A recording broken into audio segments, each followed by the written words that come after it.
I still think about this a lot.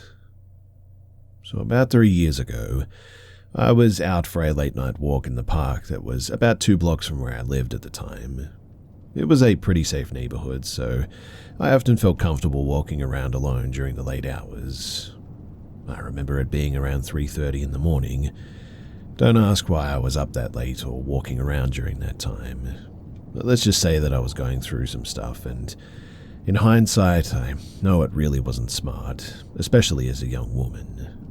But anyway, I approached the park, which was lined with large bushes. There was also a street next to the park, and on the other side of the street, a large grassy field. Suddenly, I spotted a bald man carrying large objects wrapped in black plastic. He also had on blue surgical gloves and a long plastic jacket. He seemed to be transporting these bagged items across the street from the park and into the field. I stopped and watched for a moment. As he began crossing the street again with more bagged items, he stopped when he saw me and ran towards the bushes. He stuffed the bags into the bushes and hid in them. I could see him clearly, and the whole situation gave me really bad vibes all of a sudden. I quickly turned around and I started walking back home. I glanced back to make sure that he wasn't following me, and I saw his bald head peering over the bushes, staring at me. I started speed walking, and when I was about a block away, I saw him sprint across the street and hide behind a large tree. Again, all I could see was his bald head peering around the side of the tree, staring at me. By this point, my heart was racing, but I kept walking quickly. I didn't want to run because I didn't want him to know that I could see him following me. My thought process was, if a lion is stalking you, it's not a good idea to run, because they'll start chasing you. I just focused on staying calm and getting home safely. Finally, I reached my house and locked both the front and the back doors. I tried to shake off what had just happened and tried to go to sleep. The next day was completely normal. I decided to walk to the park in daylight when there were lots of people around, and I checked the bushes to see if he'd left anything behind, but there was nothing. Later that night, though, I sat down to watch a movie. I decided not to go on any more late-night walks after that incident, at least for a while. Even though nothing really happened to me, it was still pretty creepy, and I realized that it could have turned into a bad situation. I mean, you just never know what someone like that is capable of, right? It definitely seemed like I had caught him doing something suspicious. And well, while I was watching this movie, I got up to grab a glass of water. My kitchen has a window next to the sink with a view of the backyard, and I always kept the kitchen lights off at night so I could keep an eye on the yard without anyone being able to see me. And when I looked out into the backyard, to my surprise, I saw him standing there in the middle of my yard, just staring at my house. I knew that it was him too instantly because even in the dark I could make out his pale bald head. I immediately cracked open the window and yelled, "Hey!" and he took off running, leaving the gate to my fence wide open. Since then, I have not seen the man again. I still have no idea what he was doing there that night, or what his intentions were in following me home and stalking my house like that. But quite honestly, I don't think that I do want to know.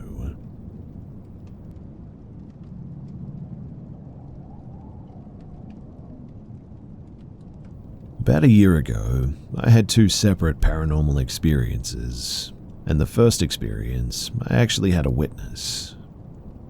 So I was out of town in New York doing work on an old Amish barn that was being renovated and turned into a house. I was 17 at the time, I'm 18 now, and still remember everything clear as day.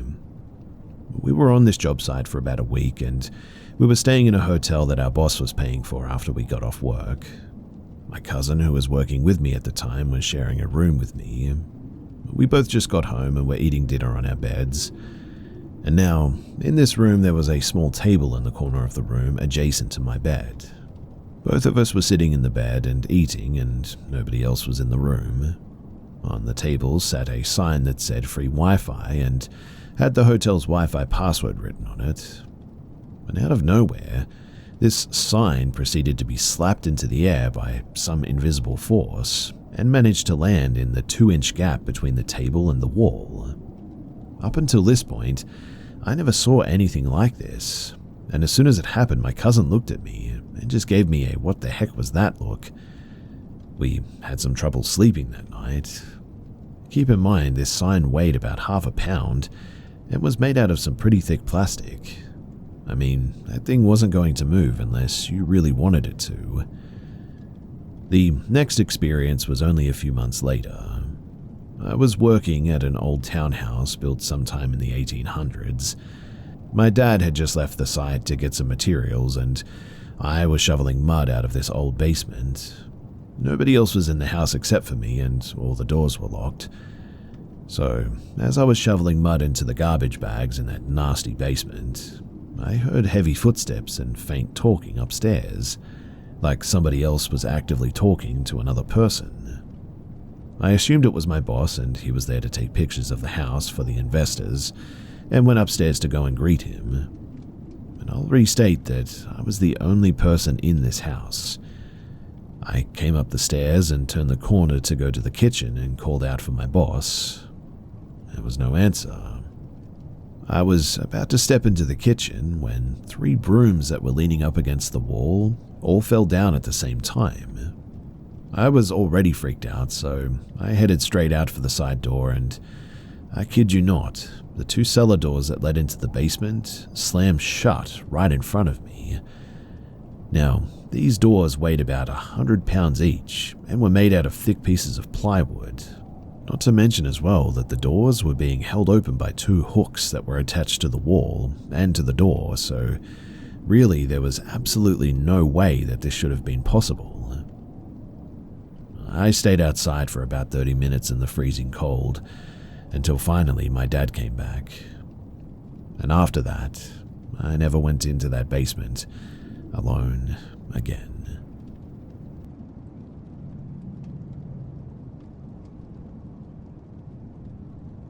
There are 2 pieces of context that you need to understand for this story, so bear with me.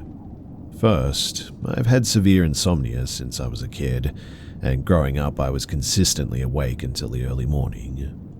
And 2, the second floor of my house at the time was 1 room. My bed was in the corner, separated from the rest of the room by bookshelves and a wardrobe, but they didn't reach the ceiling and there was no door, so I could see and hear anything happening on the second floor. The upstairs room had a door to the outside that was connected to a nearby hill by a poorly constructed bridge made of 3 long unsecured boards. The door had bells tied to it because when I did sleep, I would always sleepwalk. Now, this happened when I was around 11. I lived in a very rural area in the house that I described, and one night when my parents were asleep, sometime in the early AM, I heard an aggressive rattling from the outside door, like really aggressive rattling, and bells ringing. I had no idea how my parents didn't wake up. From the sound of it, it was definitely human, not an animal. I don't think that they were trying to pick the lock or anything. It sounded like they had the doorknob in their hands and they were just shaking the door as hard as they possibly could, trying to brute force it, I guess. Mind you, they're standing on a few wobbling planks of wood around 10 feet off the ground, which was cement, so kicking the door down wasn't exactly a viable option here. They shook the door for several minutes though, then took a pause before trying again. They did this repeatedly. And as soon as I'd begin thinking that they'd left, the rattling would start again. They couldn't get in because the upstairs door was always locked, due to it being unsafe and all, but the downstairs door to the house was always unlocked. We lived a considerable drive from the nearest house, and the road was barely usable anyway, so we just didn't think that we needed to lock it, ironically enough. All this person had to do was try the front door. Well, it happened a second time several weeks later, the exact same pattern. Shake the doorknob, stop, shake again. They still didn't try the front door, but after that they never tried it again, as far as I'm aware anyway. despite me going to bed every night expecting them, which is honestly the best ending that one can hope for given the circumstances. Now, I live a 9-hour drive from that house and life has gone on. It does feel kind of weird that I have no idea who did it, and that I could meet them without even realizing. Maybe I already have. But as far as scariest moments of my life go, this definitely makes the top 10. It was that paralyzing fear where you cannot move or scream. I couldn't alert my parents, I couldn't do anything. If they had gotten inside, I probably wouldn't have even run. To this day, I have nightmares where something bad happens and I cannot scream. My parents still think that I'm lying about all of this, and after talking with my brother, I found out that he was woken up that night and heard it too. His bed was closer to the door, so he could probably hear it better than even me. And despite not having many people, the area that I'm from has a very high murder and disappearance rate. There was a murder the year that this happened that took place on the road that I lived on, in fact. And who knows, maybe the guy that they booked for that is my mystery culprit.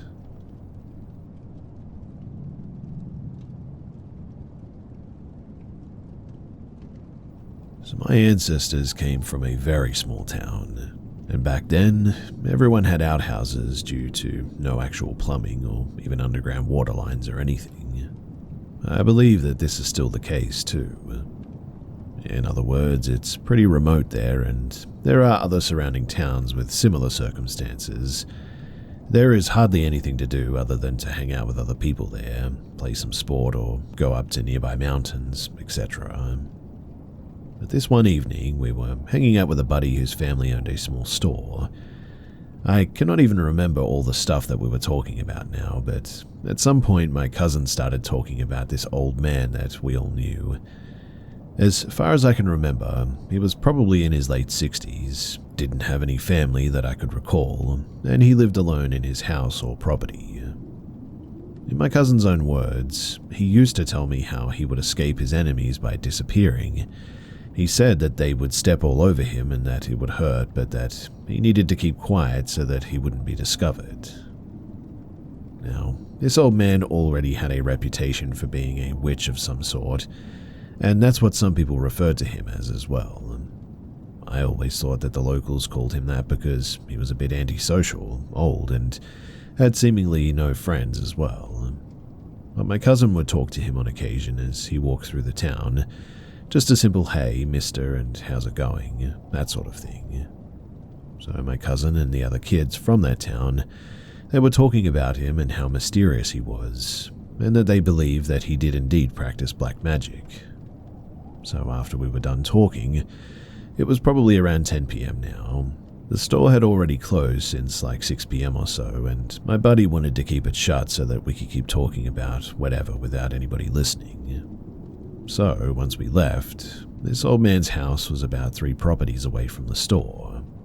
And while we were still talking about it, he was apparently looking over his abode wall, which was maybe 6 feet tall, and he was not as tall as that, so he may have been standing on a chair or something, but he was leaning over the wall and had the creepiest ear-to-ear smile on his face while kind of nodding his head up and down while watching us walk down the road. This road, like many others, wasn't paved. Again, a very small town with very little 20th century features. And at that point, we were all pretty creeped out by that, and it definitely scared us.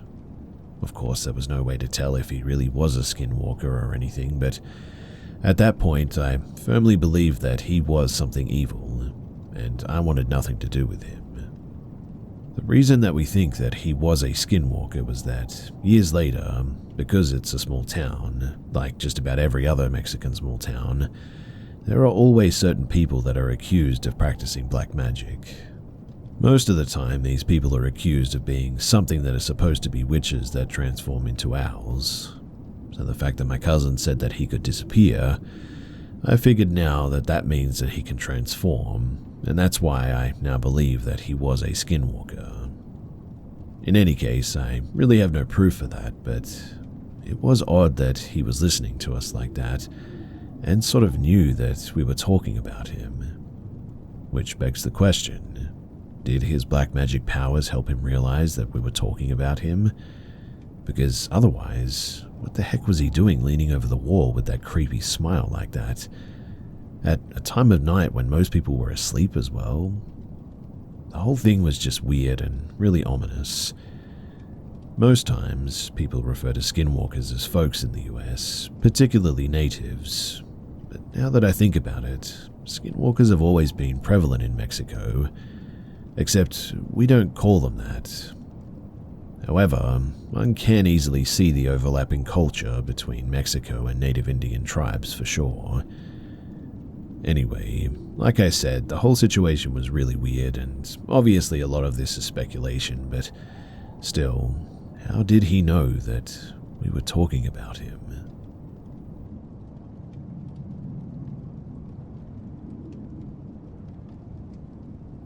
My encounters with this individual, who I'll call Ben, began in November of 2024 in school.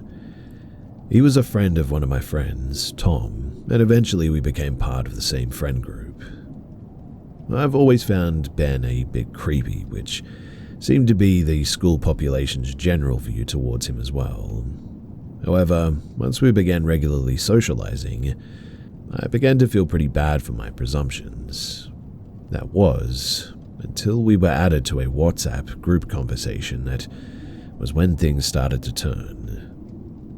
First, it was the mindless constant images of gore that he would send, involving torture victims and murders, and I don't even know if these images were real, but they made me very uncomfortable, to the point that I asked him to stop, to which I was told to take a joke and stop being such a wuss.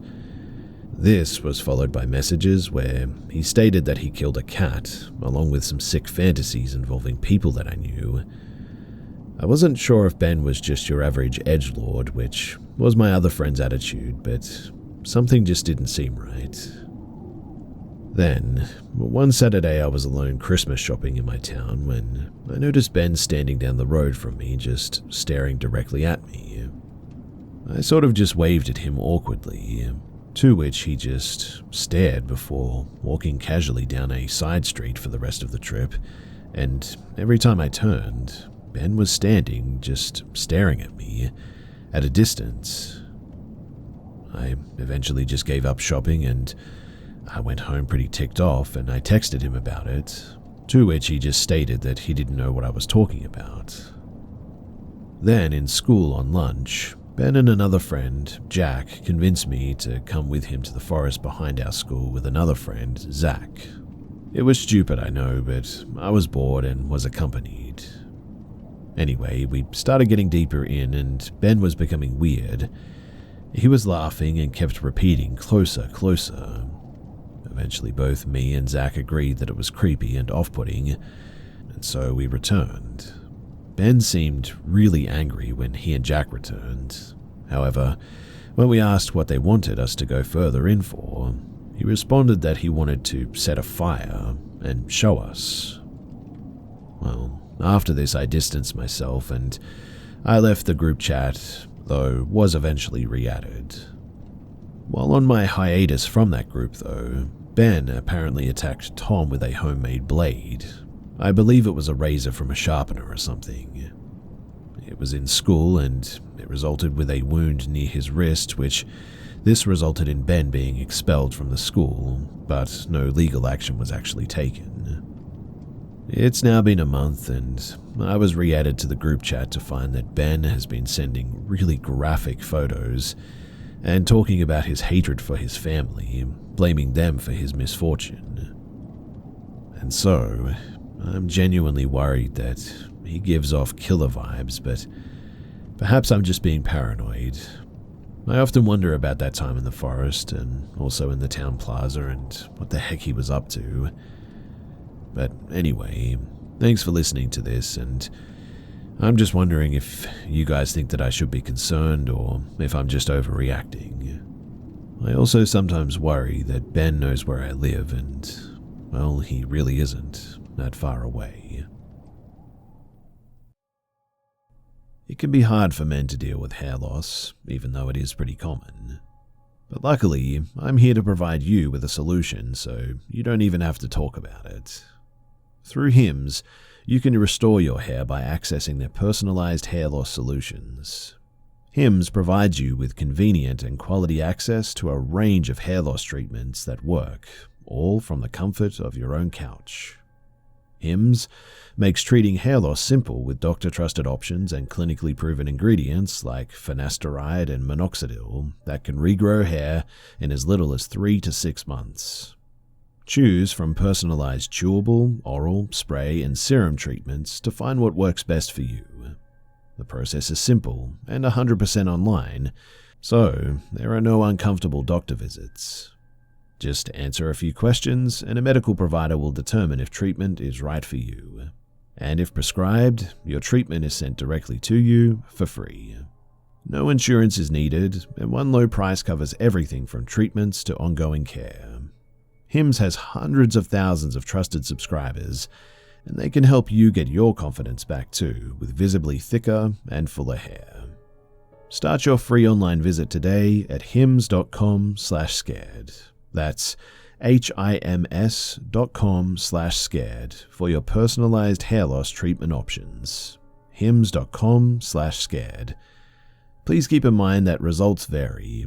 Based on studies of topical and oral minoxidil and finasteride, prescription products require an online consultation with a healthcare provider who will determine if a prescription is appropriate.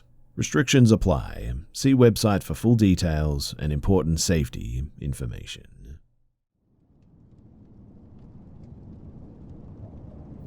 I was living in Asia at the time when I had a strange and unsettling dream. In it, I was back at my mum's house in England, where my nephew had been staying for the past 2 months after going through a difficult time. My sister was there too, and we'd had an argument. I usually stayed in her room when visiting, but she wouldn't give it up for me that time. So I was left wondering where I could sleep, and my old bedroom was out of the question because I was allergic to something in it or whatever. In the dream, I asked my mum, "Can I stay in my room?" and she responded, "I don't know where your nephew is. He's either asleep or he's dead." It was so unlike her to say something so dark like that.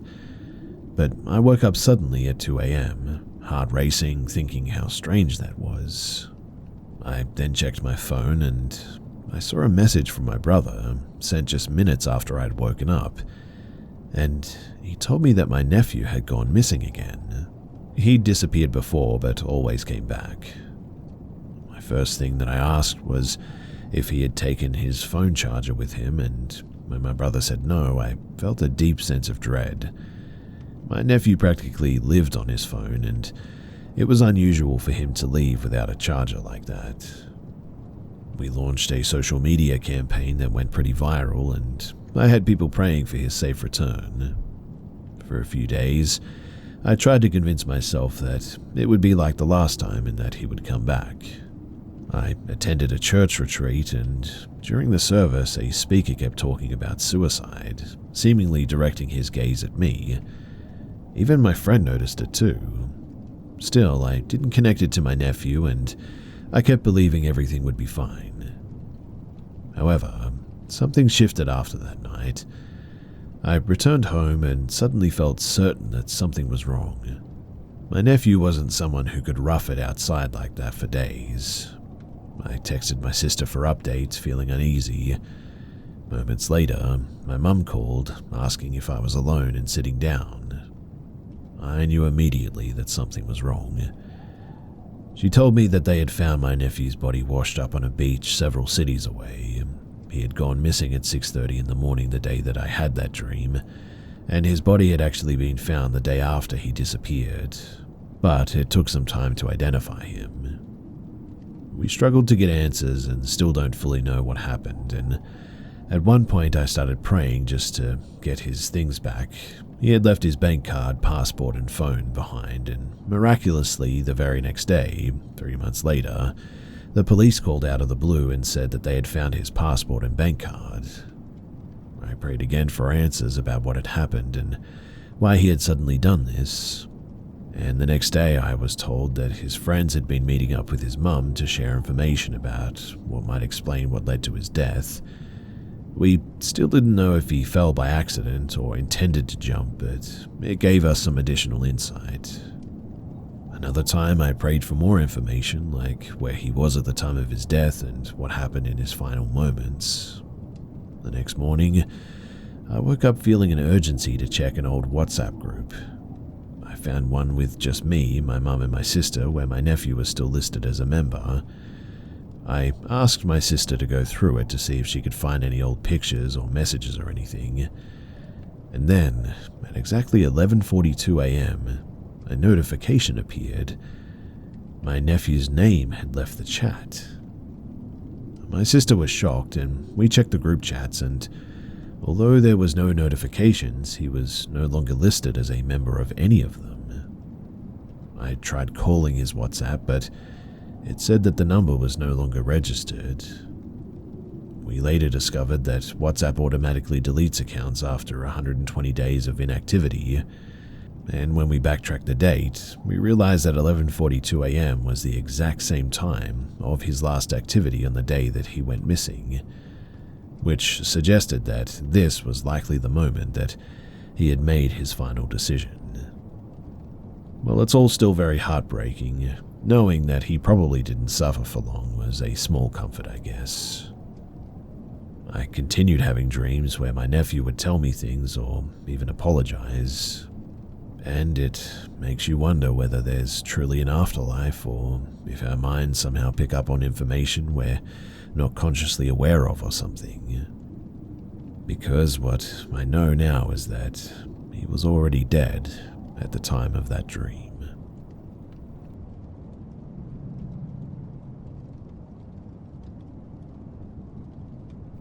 So my brother Brian and I grew up very close. Movie nights with family, family dinners, game nights, holidays, family road trips, very normal stuff.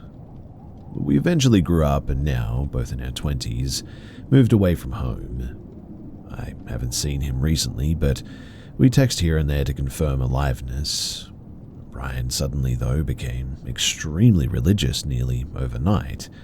I'm talking extremely.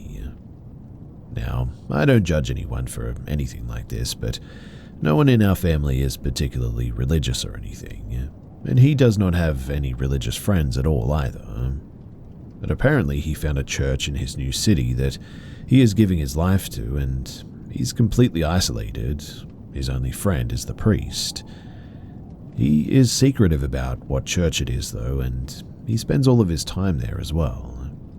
Brian is there late at night every day, supposedly helping clean up, but that just doesn't sound right to me.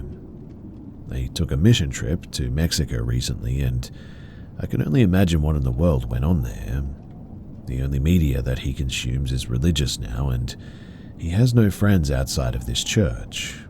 He only goes to church outside of work, and before ending each conversation, he'll ask, "Are you ready to give your life to God or suffer in hell?" He recently took a trip back home to visit our family, and my mum says that the whole thing just felt wrong. He sat silent much of the time, observing. Otherwise, he looked far removed, even while looking right at her. His energy filled the room and made her feel very uncomfortable. He was no longer the bubbly and affectionate guy that he always has been. He kept his distance and had nothing to say, really. And when he left, she said that she doesn't expect that he'll be coming back either. Once a month, we catch up by playing video games together, and we'll play for hours, but this is our bonding time. I entertain his religious conversations, regardless of my opinion. Our last game night, he had so much fun that he wouldn't let me log off until around 2 a.m. And I recently found out that he gave his console away to a church member. I was pretty upset by that. I felt like he didn't think about what that meant. We are not the phone call types, but we love video games and played growing up together, so game nights were perfect for us. He called me though the other night to address the issue, and he gave it away because his future wife, a premonition, is coming and she wouldn't like him playing with the other girls, and he doesn't have time for anything except the church now. I know that this sounds absolutely too insane to be real, but Unfortunately, it is. He assured me that he will be completely cutting me off because his premonition wife is more important than his relationship with me. He spoke with such clarity that it was terrifying to be so deluded yet so sure of yourself like this. But what type of church influences you to cut off family and friends like this? You'll be moving overseas to find his premonition wife soon, apparently. I was pretty shocked by that. A premonition? Really? Our dad called him and asked why he needed to cut me off, and you must feel for her another way than for your sister like that. But Brian avoided the question and didn't answer.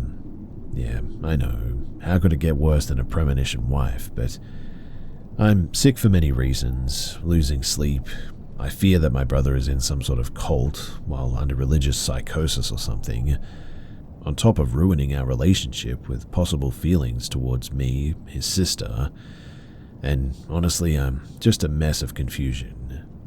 I mean, what in the hillbilly heck is this, and what's going on? How could it get worse? My mother believes it's an attempt at removing the temptation, aka me, from his life.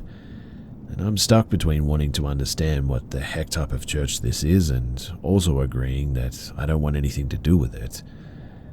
No one knows what to say to me, and honestly, I cannot blame them. And I guess I'm just mourning what once was our relationship, but the situation is giving me chills and I just don't know where to go from here. All I can think of is this one quote that I read, which reads, "The more devout they are, the uglier their faith will become, since it's based on a lie."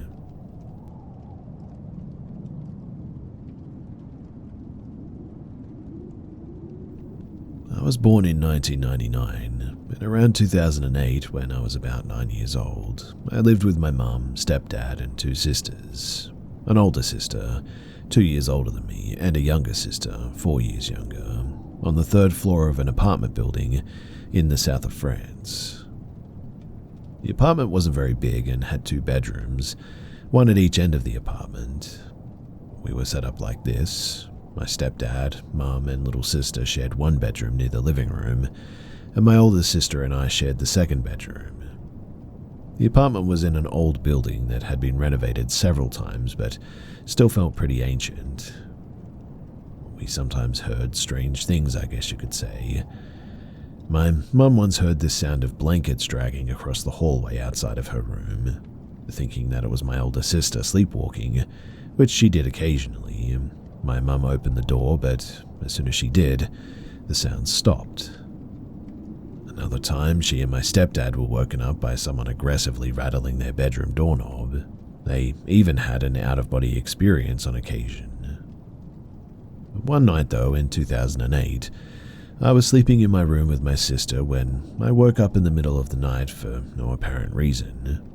Slowly, I opened my eyes. Since I was facing the wall, I turned over, and that was when I saw it. It was a figure standing in the middle of the room, a man. He was just standing there, looking into the distance. He was facing my sister's side of the room, but not looking directly at her, and I froze, paralyzed with fear. I kept watching him, but I squinted my eyes, pretending that I was still asleep so he wouldn't notice me. The man wasn't very tall. He looked older, a little bit overweight, with medium-length curly blonde hair, big round glasses, and a brown robe that, as a child, I described as being made of burlap. He wore what I called a painter's hat and held a golden bowl in his right hand with a candle inside of it. But here's the weirdest part. The candle only lit him. The rest of the room stayed pitch black. Even the small star and moon-shaped mirrors that my mum had hung on the wall didn't reflect the candlelight. Weirdly too, he looked lost, like he didn't know where he was and was fumbling around in the dark like that. He took cautious, tiny steps, looking around nervously. My first instinct was to hide under the covers as quietly as I could. Once I was under the blanket, I started telling myself that this whole thing had to be a dream. I remembered seeing cartoon characters pinch themselves to check if they were dreaming, so I started pinching my forearm as hard as I could. Then I slowly peeked out of the blanket, and he was still there. I squeezed my eyes shut as tightly as possible, thinking that if I opened them, he'd be gone, but when I opened them, he was still there. I tried again, squeezing my eyes shut, opening them, and still there. Again and again, I tried this. People have told me that it must have been sleep paralysis, but as far as I know, I've never had it before or since then. Plus, sleep paralysis is called that for a reason. You're supposed to be paralyzed, right? But I definitely wasn't. Well, eventually I hid under the blankets and looked one more time, and he was gone. And after that, I didn't sleep that night. We moved out of the apartment a few years later. The neighbor below us moved into our old place. Her son and I are friends, but we lost contact over the years, so I have no idea if they ever experienced anything similar to what I did that night.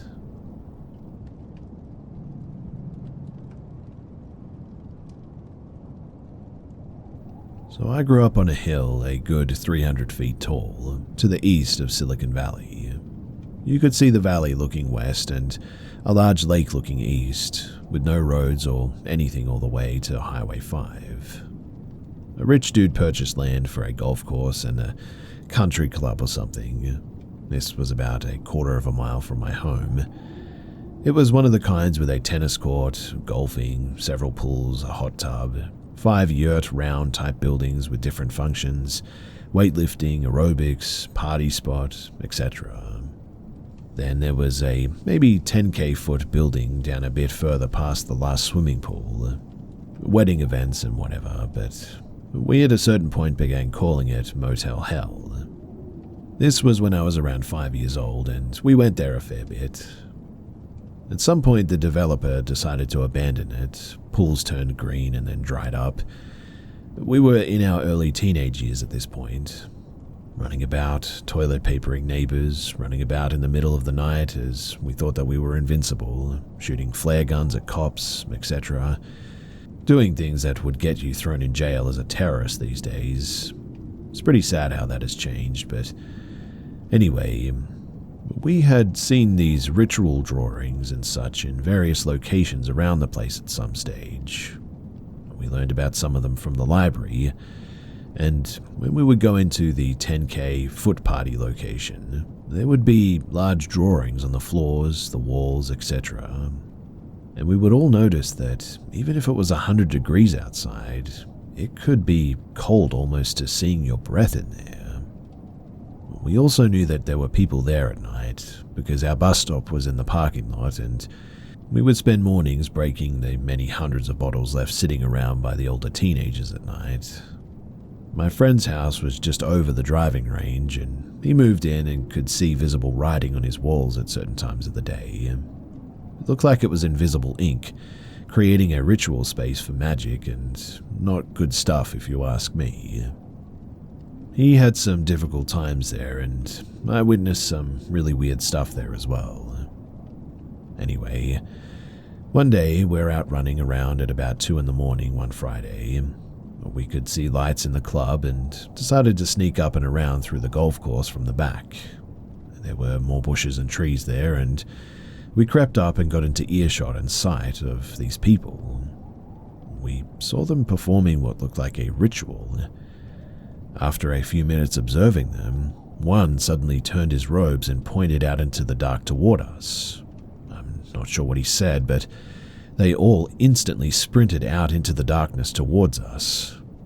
It wasn't like they could catch us, but they tried for a good hour, I would say, not realizing that we were right next to them under the bushes, up trees, etc., sprinting from hiding spot to hiding spot sporadically as they combed the golf course for us.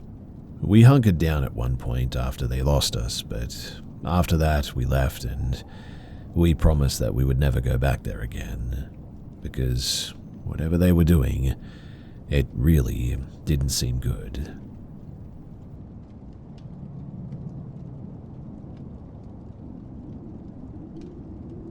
This took place when I was in the 8th grade. My father was in the military, now retired, and since it was just me and him in the home when he went on deployment, I either had to go and live with my mother or move to Indiana to go and live with my grandparents. I chose my grandparents in the end. So, the first few months living with them were pretty normal.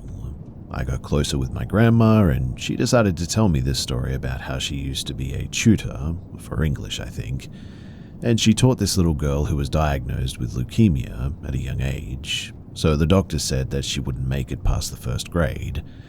But, through perseverance, she made it halfway through to 3rd grade before she unfortunately passed away. Throughout this time, my grandma was there from kindergarten to 3rd grade, helping her with work, sometimes even visiting her during doctor appointments to cheer her up, and when she passed, she gave my grandma a bracelet of hers to keep. I don't know if you guys believe in the important stuff from someone carrying their spirit with them, but this made me believe it 100%. So during my summertime after 8th grade, I was still in Indiana, and I'd stay up late playing Sea of Thieves with my friends, and I'd get hungry, and so I would sneak to the kitchen and make myself a sandwich or two. But on the way back, I had to go through the single hallway in the house that had the bathroom and the entrances to all 3 bedrooms in the house there. And you know how when you run into someone while walking that you sort of stop and kind of lean back a bit to prevent hitting them? Well, when I started walking down the hallway, I get about halfway through and I felt like I just ran into someone that felt about maybe up to my chest, and I fell to the ground. Not hard, but just enough to make me land on my butt.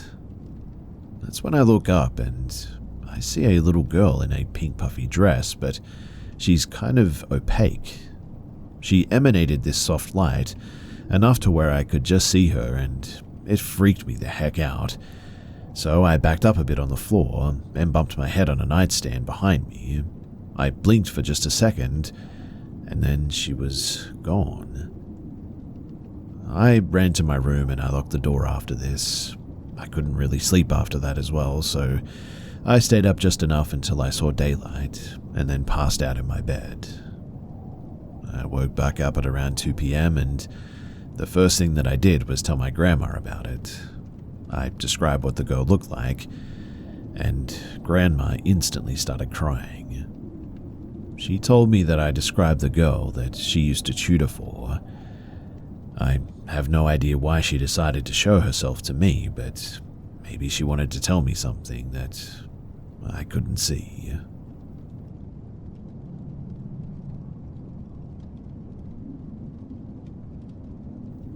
I work for film production, and we were shooting a horror film in an old house one day, built in the 1940s. It had a basement and then 2 floors and a small attic. The master bedroom is on the 2nd floor, and when you go up the stairs, it's like an anteroom filled with floor-to-ceiling shelves of old books surrounding the entire room. It was hauntingly beautiful, and on one wall, between 2 shelves, is a French door leading to the masters. At the right side of that door is the stairs leading to the attic, and inside the masters is a quiet, roomy bathroom. The master bedroom and the attic have the most bad juju feels in the house, I guess you could say. The basement is okay, and so is the rest of the house. But we spent a total of 10 shoot days there, no sleepovers though.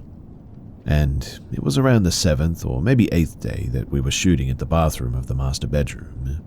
It can only fit 1 camera on a tripod there, and lights and a handful of crew and people, and the 2 actors for the scene, of course. We were ready for the take, and everybody was quiet and standing behind the camera. We were just waiting for the director's call for action, and it was taking quite a while when suddenly he angrily announced on the system, "Who was that person in the frame?" Of course, we were all pretty puzzled by this. I mean, the only people in the room were the 2 actors. But apparently in the director's monitor, he was seeing a person wearing black pants and black leather shoes, right beside one of the actors. In the frame or the monitor, the camera wasn't really focused on the side of the additional person, so he was only able to see below the knee down to the shoes, but nobody wears black leather shoes for our line of work. and all of us crew people were behind the camera. We can clearly see that nobody else was there within the frame aside from the two actors as well. We moved the camera a bit, checked the lens, put it back in the same place, and then no more extra person. Needless to say, we wrapped up early that night.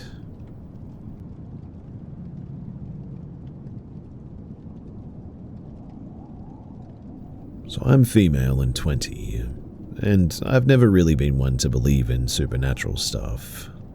But what has happened to me over the past 3 weeks, well, it's changed everything. This story is going to sound a bit insane, but I need to get this off my chest. It all started when I was alone at my aunt's house. Let's call her Aunt A, while she and her husband were on vacation. I was in the bathroom one morning, just about to close the door, when I saw them, my aunt and her husband entering the door. I even feel her hand cold holding the door and touching me. It looked completely real, but here's the thing. They were supposed to be on vacation. I called out, but no one answered, and when I checked the living room, it was empty. I couldn't understand what was happening. Things got even weirder after that, though. My mum, who was also at the house, told me that she saw my niece punch her in the arm, but that kid was with my Auntie A in another continent. My mum was freaked out, and honestly, I was starting to feel like I was losing it. That night, my mother and I woke up with bruises all over our bodies, and I can assure you that they weren't from bumping into anything, but deep, dark bruises, like somebody had grabbed us while we were asleep. On top of that, we both had terrifying nightmares.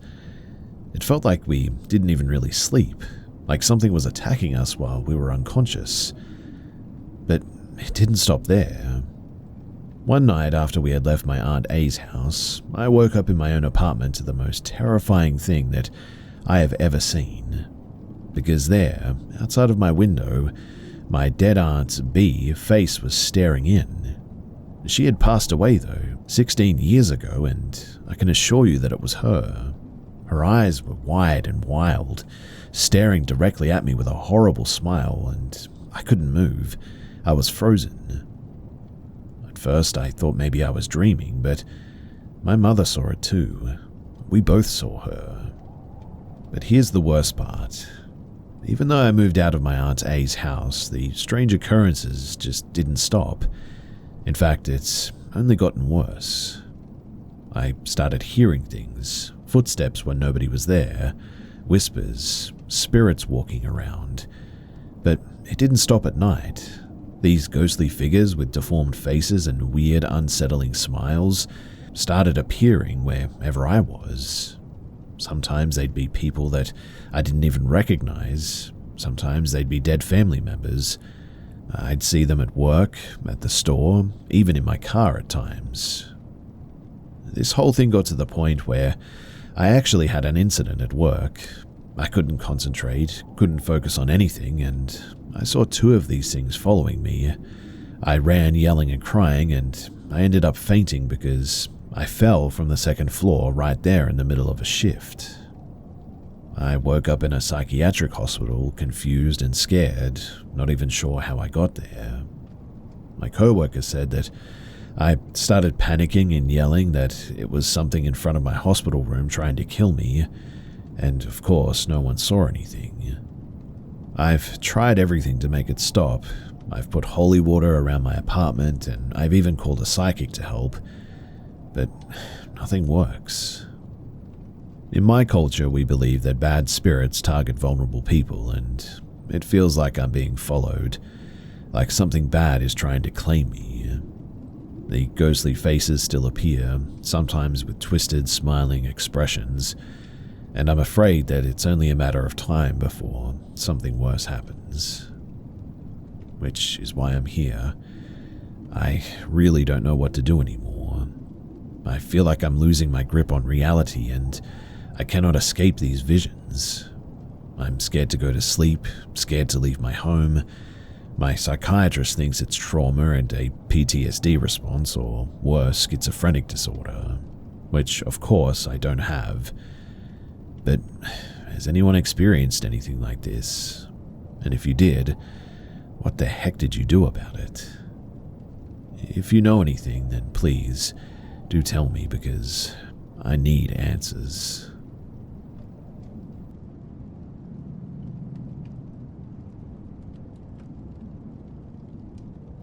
I was living with my mum and little sister, who was 3 at the time. I had lived there for 2 weeks when, one night while in bed, in the middle of the night, I thought my French bulldog jumped onto my bed as I felt the weight of something pretty heavy on my feet.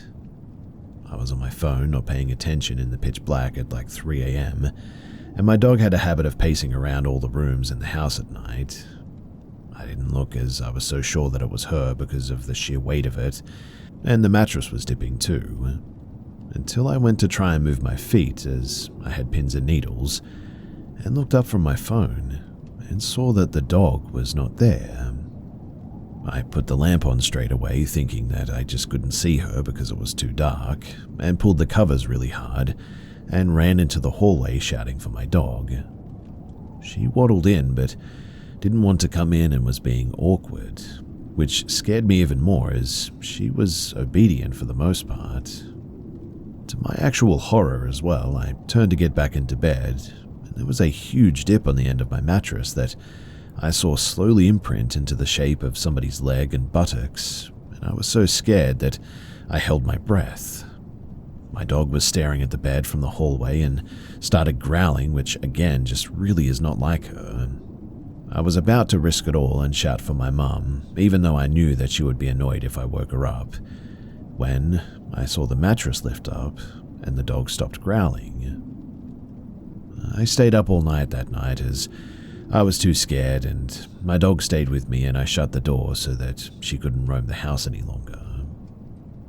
2 days later, though, I'm in the bath with soap in my eyes when I feel a tapping on my shoulder. I assume it was my little sister wandering, who was non-verbal at the time. I try to say to her to go to Mum, as she shouldn't be walking in on people without knocking, etc. Then I started shivering and I went really cold all of a sudden. I wipe my eyes to turn to speak to her, and when I do, there's no one there. I shouted for my mum, where is my sister, and she said that she was playing in the garden on her bike. Well, I got out very quickly and tried to avoid thinking about it too much. Then, that night, something truly awful happened. I went to bed, fell asleep earlier than usual, and then woke up from a terrible nightmare. I couldn't remember what it was, but I was sweating profusely. I smoked at the time as well and went downstairs, which I never did, as I was pretty scared of being near the back door at night. It was around 2 a.m, and when I was standing there, I heard a massive smash sound, like glass breaking and falling into the garden. I found out the next day that the neighbor had actually gone through her windows, even though she was very quiet and didn't have any issues with anybody. I was pretty terrified, so I went to the front door instead, as I was unsure if I was losing my mind at this point. I finish, and as I'm walking up the stairs, I hear a massive smash in my bedroom. I go to my room, and the massive glass picture has come off the wall. It was secured with screws though, and so that didn't make any sense, and smashed right where my head would have been. As you can imagine, it would have caused serious injury from the height that it fell, and the weight of it. I had many other weird experiences, like door slamming and stuff, but whatever it was started on my little sister at this stage. She began waking up screaming, having night terrors, and one night I heard so much slamming in her room next to me that I thought that she had gotten out of bed, and when I walked in, stuff was off of her shelf, but she was fast asleep. It was a very disturbing time, and we moved a month later, and we never looked back.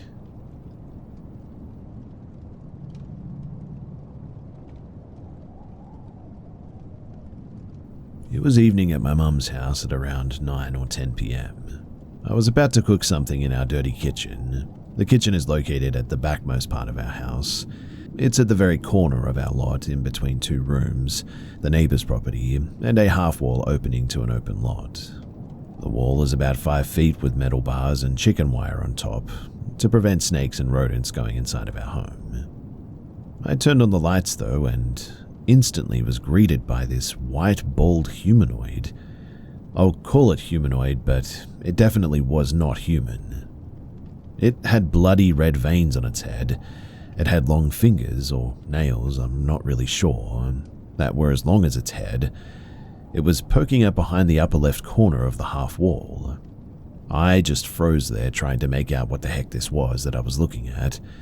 I think it must have been a good 5 seconds that I was just standing there. Its hand moved in a sort of fanning motion, I guess.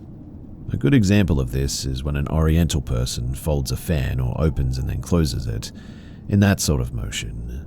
Its hands were in front of its face doing this, simultaneously going down the half wall, disappearing from view.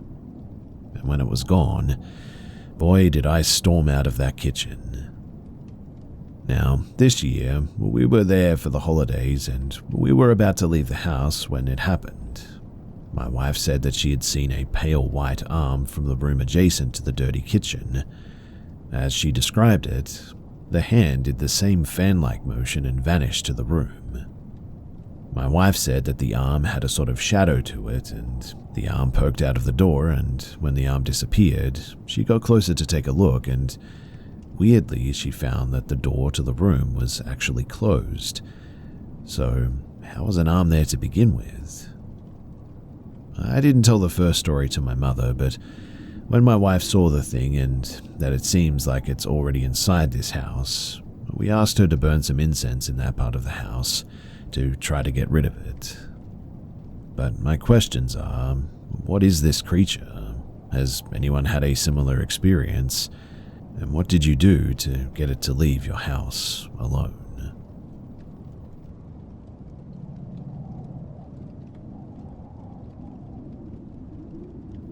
When I was a preteen, I lived in the old farmhouse at the top of the hill. It was the oldest building there and 2 or 3 blocks from the city cemetery. The cemetery was actually on a cliff, and the police semi-regularly had to disband satanic groups that would perform rituals on said cliffs. My parents, they lived upstairs and I lived in the basement. There was my room with a twin-sized room and the spare bedroom with a king-sized waterbed. There was a long, thin room that served as a pantry, and at the end of it, a walled-off room that had a large metal container in it. I assumed it was used to store the fuel for the house back in the day. The upstairs was perfectly normal, and no one ever had any experiences there. It was only ever in the basement. The container room was a no-go for anyone. Dark shadows were always darting about, even though there were no windows and the only light source was a pool light in the pantry. There was a feeling, though, of impending doom in that room, as if you needed to run for your life as soon as you opened that door. Strange scratching noises emanated from the room late at night, even though we never found any signs of pests or rodents there. The spare bedroom only had one consistent activity, and it confuses me to this day. The water in the bed, it would shift and you would see sort of like little indents from on the comforter, like paw marks from an animal walking across the bed or something. My bedroom had voices, shadows, strange noises, and the lights going on and off at times. When you were in bed, sometimes you could feel a presence pushing down on your body too. This next part seemed to be the part, though, that people really couldn't handle, even though it was a really small thing looking back on it. You see, I had a boombox. This was before the time that remote controls were really being used, so the only way to change the channel was to rotate the knob on the boombox. We'd be listening to a station, and all of a sudden, it would sort of go out of tune, and we would watch the needle on the radio move to another station. It was always the same station, though, and it was nothing but static. You could go over and change the channel, but before the next song was over, it would change back to that static channel again. I don't remember the exact channel number, but I think it was 99 something. Anyway, this was the thing that really freaked me out, and the backstory here is that there used to be an air conditioning vent that ran between the upper floor and the basement. It had been removed at some stage, and outside of my parents' bedroom, there was this removable vent cover. You could open it and put the phone in there where the vent used to be. Yes, pre-cell phones and pre-cordless phones. This phone had a long line on it, so you could move it through the house for the most part, and there was an open hole in the ceiling of my room where I could then reach up and grab the phone from. So my parents' room was directly above mine, in other words, and they could stand in their room and have a normal conversation with me in my bedroom without anyone raising their voice. My parents, they couldn't go in their room for a private conversation though, because I could hear it like I was right there. So the part that freaked me out was that when I was being attacked by a force, I would scream bloody murder. I was known to have a very loud scream, but never, not once did my parents ever hear my scream during these attacks. I would always ask them the next day why they didn't come to help me, and they were always confused and said that they didn't hear anything. Which begs the question, how could they hear me talk in a normal voice, but not hear my screams at full volume like that? As an adult, I have some mental illness, so one could try to say that it's all in my mind. But then, how did my friends experience the same things when I never did tell them about it? And also, how do my parents experience these things too? As far as I know, all of these other people are mentally well, so I really don't think that it was in my head.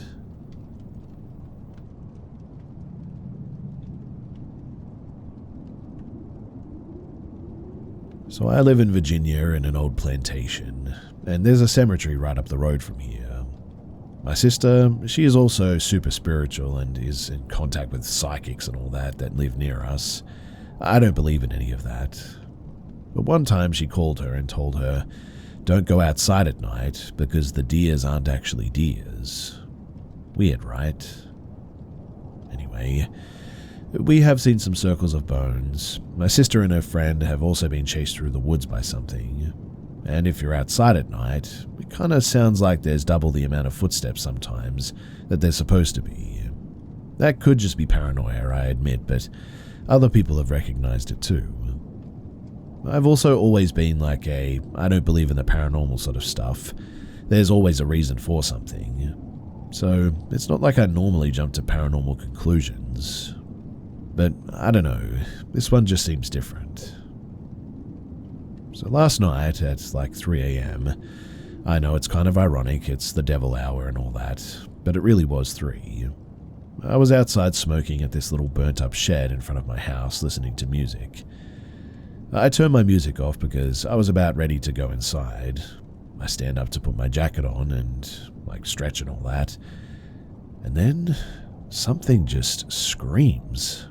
Absolutely belts out a scream. I've listened to foxes and owls that do the same thing, but honestly, it sounded nothing like those. Whatever it was, its screams sounded like something straight out of a horror movie. I was standing there, scared obviously, and the trees were rustling, and it just kept screaming like it was being attacked or something. My first thought was that, whoa, that must be a bear or something, but then I realized that bears don't scream like that. So I'm standing there shaking. I can barely stand, in fact, and I decide that I needed to get a weapon quickly out of the shed before I try to go back inside. But the house wasn't very close. So I wait until the noise stops, and the second, and I mean the second that I move my leg, I made no noise, mind you, something screams and runs into the woods, just screaming. I could hear it getting farther and farther away because it just kept on screaming. Then the dogs down the road started barking. So I finally got into the shed. I grab a plank of wood, it's all I had, and my phone and my jacket, and slowly start walking back to the house, watching over my shoulder. Nothing else happened that night as far as I could tell, but when my sister opened the door, I was in tears and I was shaking. That night too, I just sat there for hours, pondering what the heck I'd just heard. So, if anybody knows what I should do in order to protect myself, or what it could have been, then please do let me know. Also, if you do think it's just an animal, which it's possible I suppose, then let me know what you think it is and I'll let you know if it sounded like it. Quite honestly though, whatever it was, it sounded huge. And on top of that, I'm really not convinced that it actually was an animal.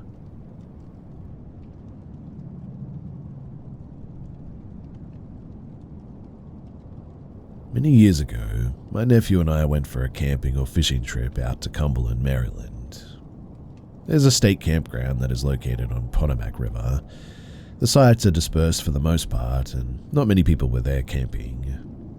We drove to the end of the campground to the last campsite, far away from the other campers as we could get. We set up camp and everything was normal. It was quiet that day too, with the exception of normal sounds in the forest. Then at around 10 or maybe 11 at night, we heard the sound of a woman singing in the woods. Not a song that you could recognize. It was more of a melody without words, I guess. I heard it, my nephew heard it, and my dog heard it too. My dog was laying down by the fire and jumps up and starts staring into the woods. I look at my nephew and he looks freaked out. I asked him if he heard the woman singing and he says, "I don't hear anything and I'm going to bed," which is total BS because he's about 10 feet away from me and it was pretty loud. It sounded as if it was coming from one direction though, but no direction in particular. I've read about disembodied voices and maybe that's what we heard. It sounded like someone maybe 20 or 30 feet away though. It wasn't scary or ominous, but it was a little bit unsettling. I told my nephew that we should walk around and see what it was, but he just wasn't interested. And after a few minutes, it stopped. I can say for sure that nobody was hiding in those woods too. I've camped with my dogs for years and he was very alert to things moving around in the woods. He would have made it known to someone that they weren't welcome there, and it was strange that he didn't bark or growl. He just sort of stood up and stared into the woods just like I did. I tried to find any info online about similar experiences there, but I didn't come up with anything. It was a strange experience for sure, and it really has me scratching my head.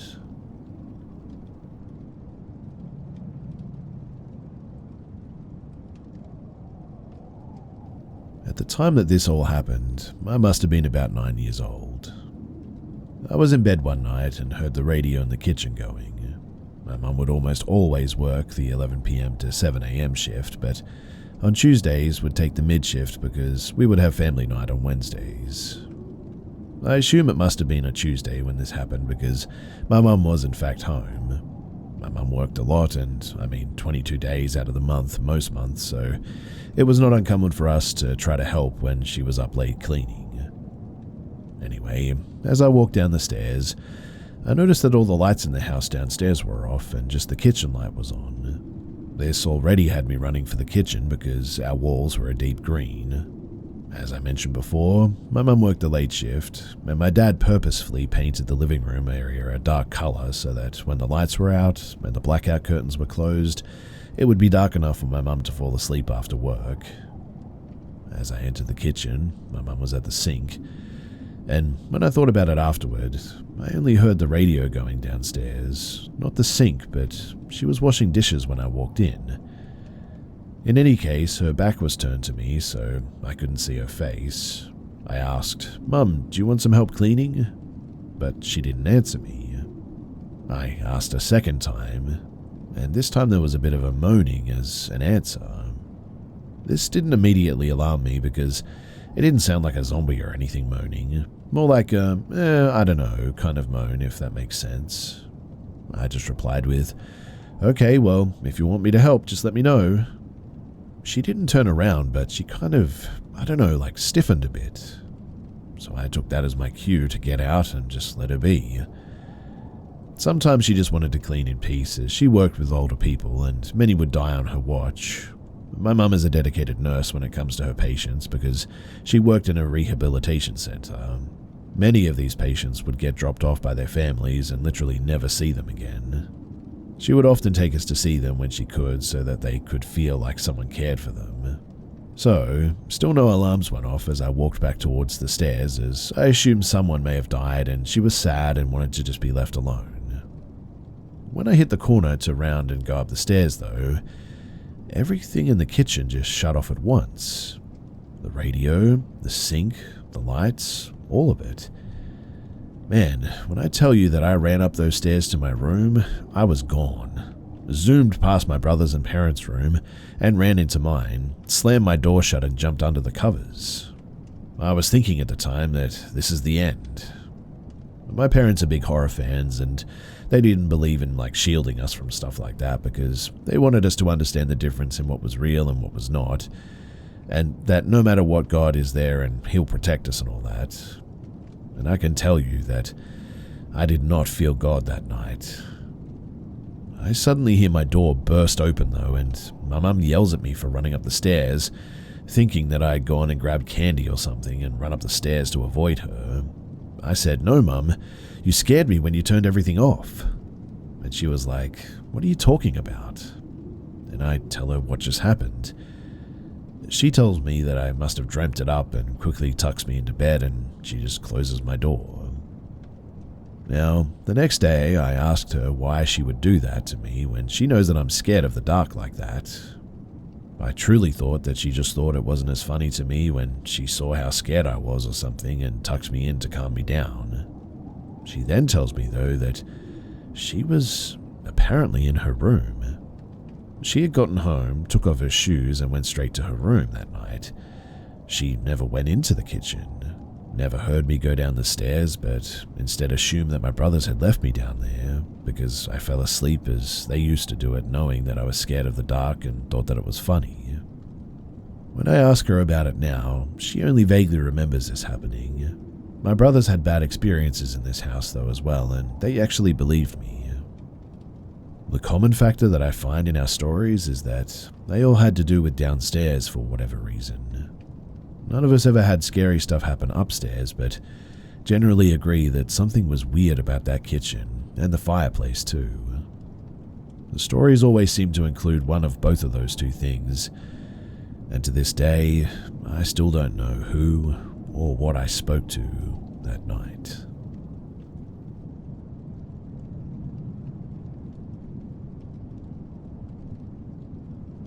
Now that I, a 23-year-old female, am back from Germany, I've had some time to think over the events of my trip.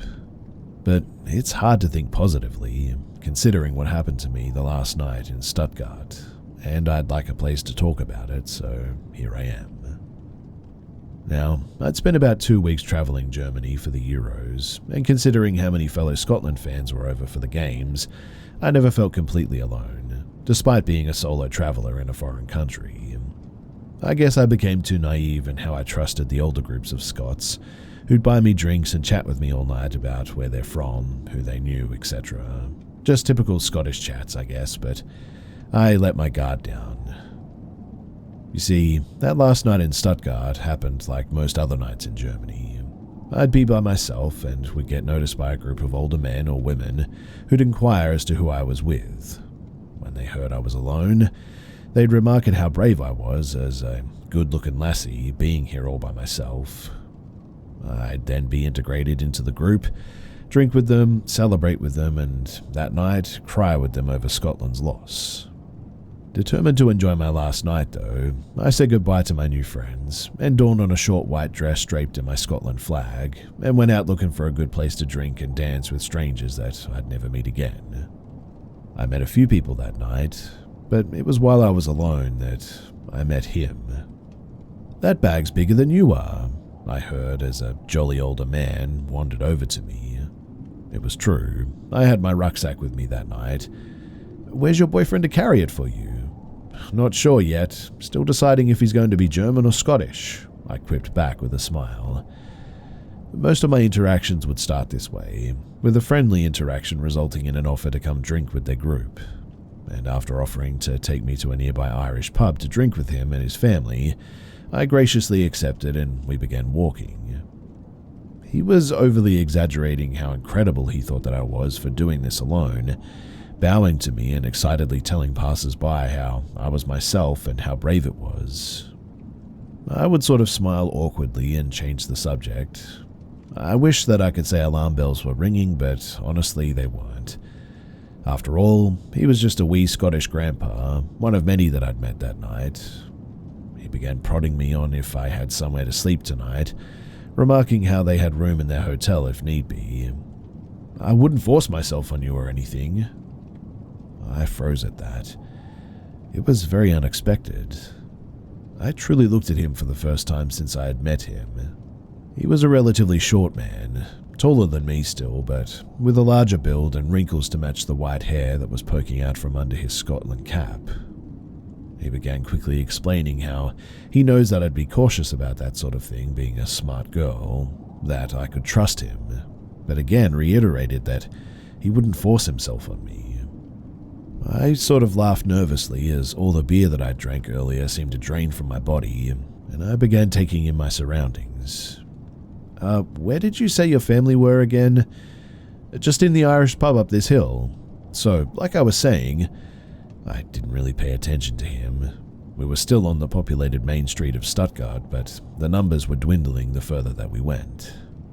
My ears suddenly pinged an alert to my brain, signaling that I had just missed something important, or perhaps horrifying. So I mustered up a smile and politely asked, "Sorry, what did you just say?" "That I'm a vegetarian because I killed my 44th man in a vegetable field."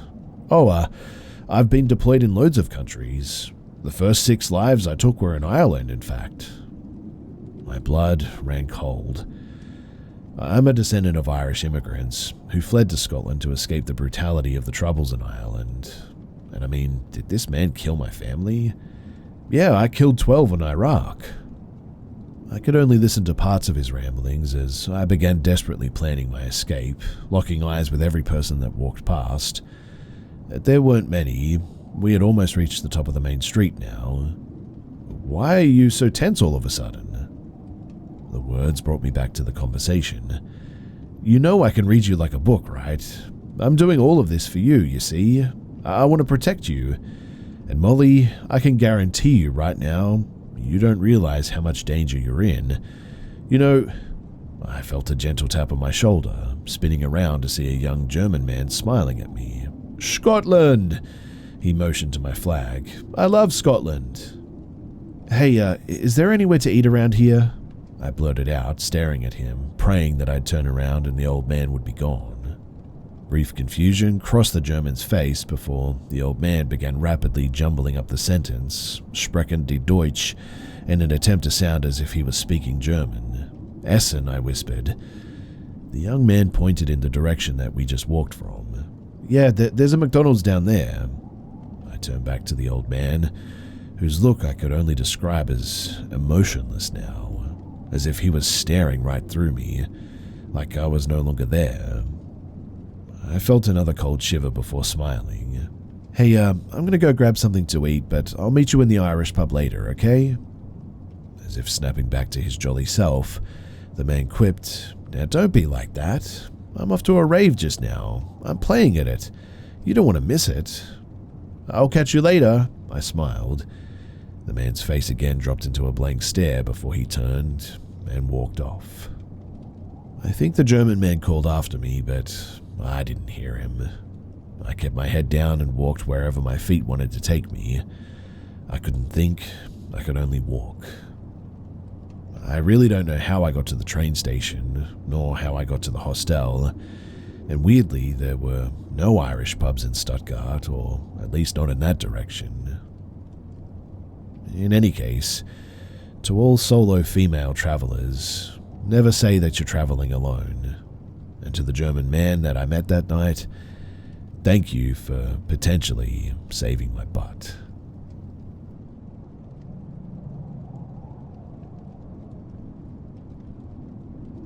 I'm a 19-year-old female, and I was out to eat with my boyfriend, and the place that we were eating at has a live show right next door.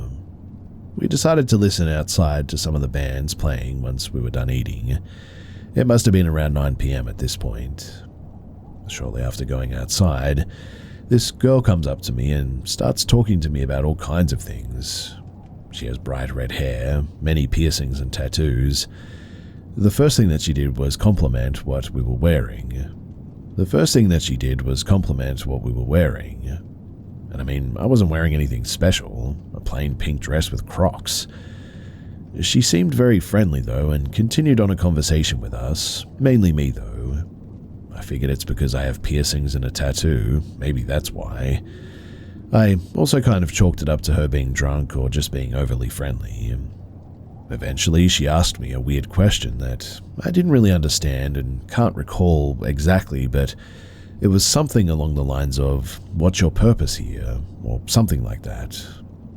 I just remember not understanding what she was asking me and just telling her where I worked because it sounded like that's what she was asking me about. She said that she works at the strip club in the same town and came to dance. She then left abruptly afterward while texting on her phone and went over to this guy. Me and my boyfriend, we went to leave at this point. I didn't think too much of it and we passed by them. After turning the corner though, my boyfriend told me to check and see if I was being followed. I looked behind my shoulder and didn't see anybody. I walked a little further and looked back again. And then there was this guy. He was walking extremely quick and caught up to us pretty fast. He followed me all the way to my car, which was at least a mile away, until we got in and locked the doors. He was only a couple of feet away from my car, but then he just turned around and went back the way that he went. My boyfriend told me to start the car ASAP, and once we left, he told me that when we passed by them, he heard the girl say to the guy something along the lines of, "She's a little nervous, but..."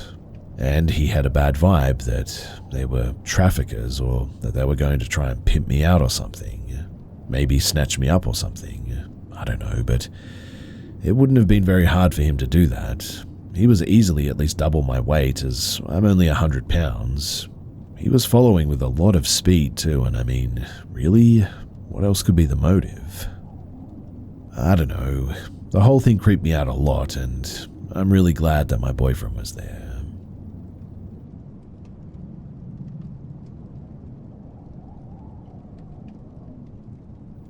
When I was a kid, I lived in a house with my cousins until we eventually moved out. I had lived there until I was about 12, and I had a variety of experiences there. I know that they were real too because my family has had similar experiences. My first encounter? Well, it was while I was watching TV in my room. Suddenly, the dresser in the hallway began making really loud banging noises. I unfortunately can't share images right now as I'm out of country, but it was wooden and had large metal hoops to open the drawers in it. The sound was made by the metal hoops slamming against the wood. I could see them moving from where I was laying. Every time I would get up to look at it closer though, it would always stop. Obviously I was freaked out, and after a while of this pattern, it stopped and I just continued watching TV. It couldn't have been my sibling or a cousin messing around with me too, as my family was out and my cousins were visiting family out of state. The second thing though that I can remember was constantly hearing voices. They would always be in my mother's voice too, calling out either mine or siblings' names. It always happened when I was home alone, and once I went downstairs thinking my parents had come home, but there was no one. The only thing out of place was a teacup sitting on the table in the living room. The teacup brings to me another thing that happened once before as well. Nearly every night, I would hear cups sort of tinkering around together. I could tell it was the teacups too, since it made a sort of specific higher-pitched sound that other cups wouldn't. I would go downstairs after hearing it sometimes, but nothing looked different. This final one was the last large experience that I had, and it occurred a few months after my grandfather's passing. So sometimes I would sleep in his room, as we were very close and it was comforting. And one night, while I was drifting off, the cabinets in the room that would hold his medication they began violently slamming and banging.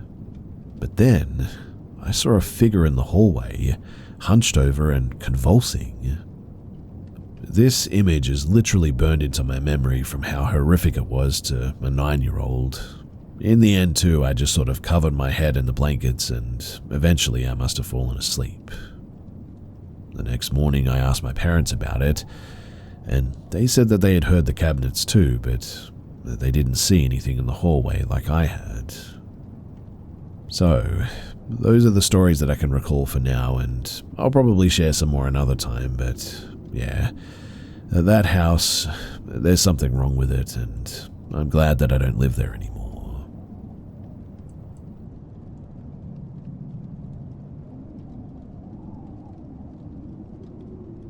This took place about 7 years ago, and it's been haunting me ever since. I've been a trucker for over a decade now, and you hear all sorts of stories on the road, but this one, it still gives me the chills. So I was driving through a particularly desolate stretch of highway in the Midwest when I decided to pull over at a truck stop for the night. The place was pretty run down, and there was only a few other trucks parked there. As I was getting ready to settle in, I overheard a couple of guys talking near one of the trucks. They seemed on edge, whispering urgently. I caught snippets of their conversation and heard one of them say, "Watch out for the lizards." I thought that was a weird thing to say, but I didn't think much of it at the time. I figured that it was some sort of local slang or an inside joke.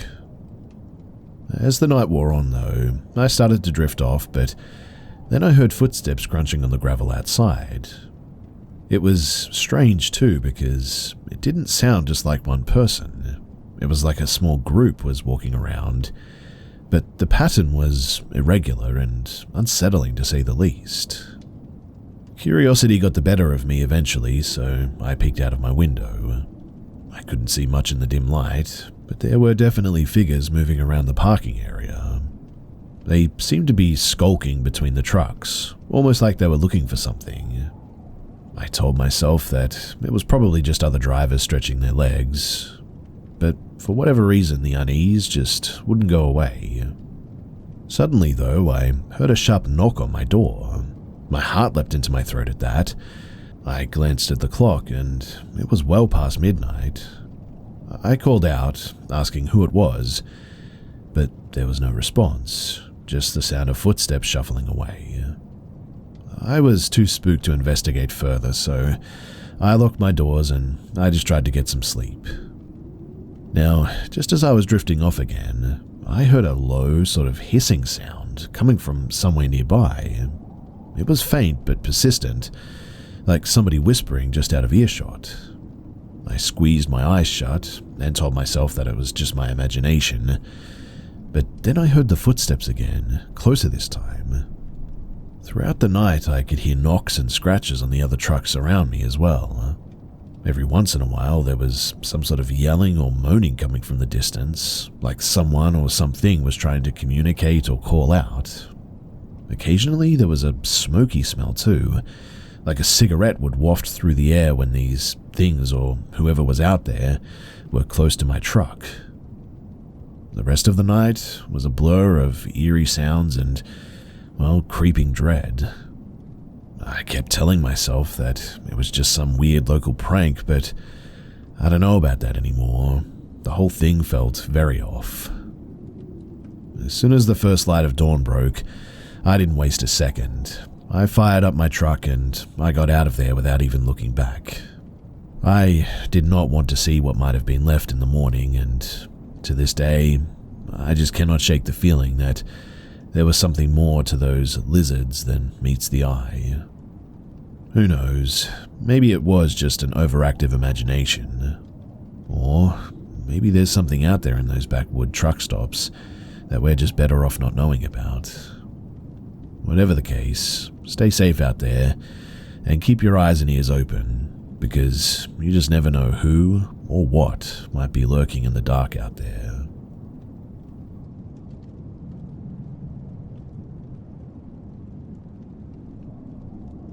This happened about 13 years ago. I was in my early 20s at the time.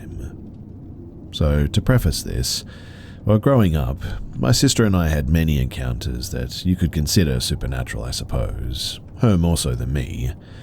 She seemed to be harassed by spirits often, and sometimes I shared some of those encounters too. Now, several years ago, after moving out of home, I went to visit my family and we were staying the night at my grandparents' place. It was a normal day, nothing out of the ordinary. I went to bed that night, my sister and I sleeping in different rooms. I dreamt I was laying in bed, a different bed in the dream, no recollection of what the room looked like, when suddenly an intense feeling of despair just washed over me. But it was worse than that. Every positive feeling in the world was erased, and I was left with this overwhelming pressure of all the negativity, and I started crying. I rarely cry, and as hilarious as this example might be, think of the effect the Dementors from Harry Potter have on people. In the dream, I rolled over and a red dome had encased the bed, and a black hooded figure stood at the end of the bed holding a scroll in his hand. At this point, I lost it and started screaming in fear. I screamed so loud that the red dome split open as I woke myself up from my own screams. My stepdad came into the room and asked if that was me making the noise. I just mumbled, "Yeah, I think so." Eventually, I went back to sleep, and that was that for the night. Now, the next morning, I went to tell my sister about my dream, and she said, "Before you tell me that, I need to tell you something that happened to me last night. You see, I couldn't get to sleep, and suddenly I noticed a person standing at the end of the bed holding a piece of paper in their hand." At that, I was terrified, too scared to sleep for the next few nights, but nothing else ever happened like that since then, which is strange, right? It definitely put me on edge for a while, but thankfully, nothing else happened.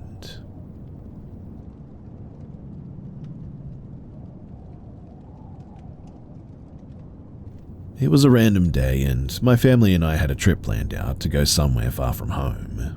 It was to go to a place in the Philippines, and while on the way, we used a GPS tracker to reach our destination. None of us were aware that the GPS may not be actually accurate, but we followed the route anyway. My uncle was driving the car that day. It was a fortune car, big enough to fit many people inside. As we were making our way there, it was still sunset, and we were going up a hill surrounded by tall trees. Eventually, I must have fallen asleep for a while because I was pretty exhausted from all the journey that we went through to just get here.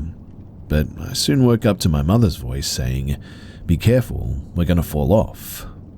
I looked around the car window, and we were on top of a hill now.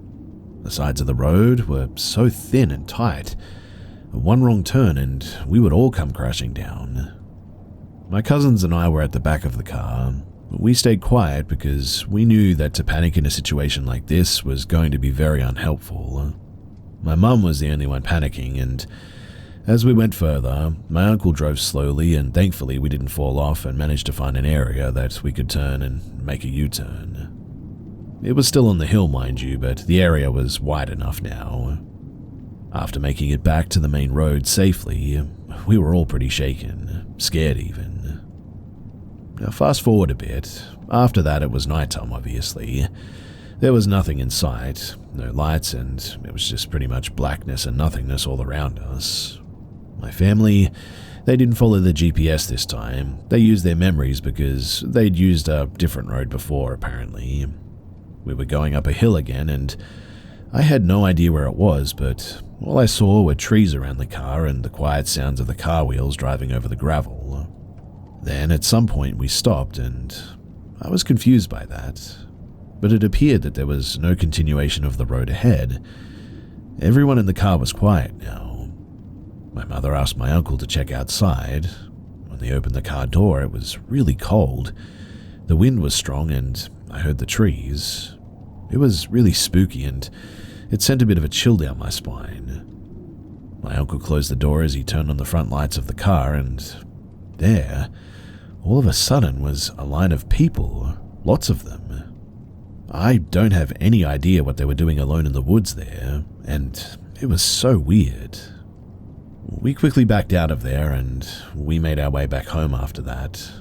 After that too, I fell asleep from exhaustion, I think. I hadn't eaten all day because we were stranded in the woods, and the next thing I know, I woke up and we were already on the main road and stopped by a 7-Eleven shop. They bought some hot dogs for my cousin and I to eat.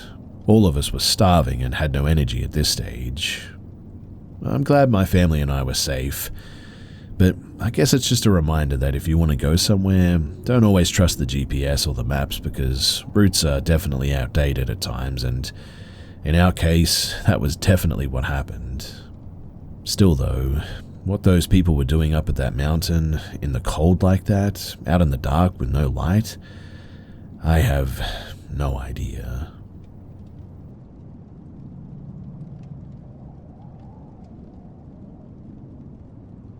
I was 20 at the time, home alone at my family's rural house with one of my high school buddies who lived with us at the time. He was 18 and, importantly, there were no cars in the driveway, so the house appeared to be unoccupied. Now, my buddy is short, skinny, baby-faced, and eternally looks like a middle schooler, but he's a grown man who can hold his own in a fight. A lifted, grey Julie quad cab with a spot of white primer where a company logo would have been pulls into our driveway. I don't recognize it, or anyone in it. They stop and 3 dudes hop out of the truck. The driver has a semi-automatic in a holster on his hip too. They had to drive past our no soliciting, no trespassing sign, violators may be shot, to get where they were at. I'm observing this through the crack in the blinds in the living room window. My buddy was around back pretending to be a blacksmith with our homemade charcoal forge. He came around the side of the house while I was observing. I couldn't hear, but I could see body language. I noticed my buddy was holding the hammer in a very specific way so that he could whip it around his shoulder and throw it like Thor if he needed to. This told me that my buddy also had no idea who these people were. At that, I grabbed his deer rifle off of the living room coffee table. Silly place to store a gun, I know, but that's where it was. Slammed a single round into the chamber, and aimed through the slit in the blinds at the armed trespasser. Jumping now to my buddy's perspective, here's how their conversation went. Hey there, kid. Are your parents home? We're some local ranchers going door to door selling fresh cuts. Yeah. My dad's inside getting ready to go shooting. He's got plenty of meat, but my uncle might want some. Let me call him. To which my buddy pulled out his phone and called 911. After a moment, the trespassers realized that the cops were coming and got back in their truck, and they left pretty quickly. I found out later that the truck was actually stolen, and we had a run-in with the group that was responsible for over 30 break-ins over the past few months, some of them pretty violent.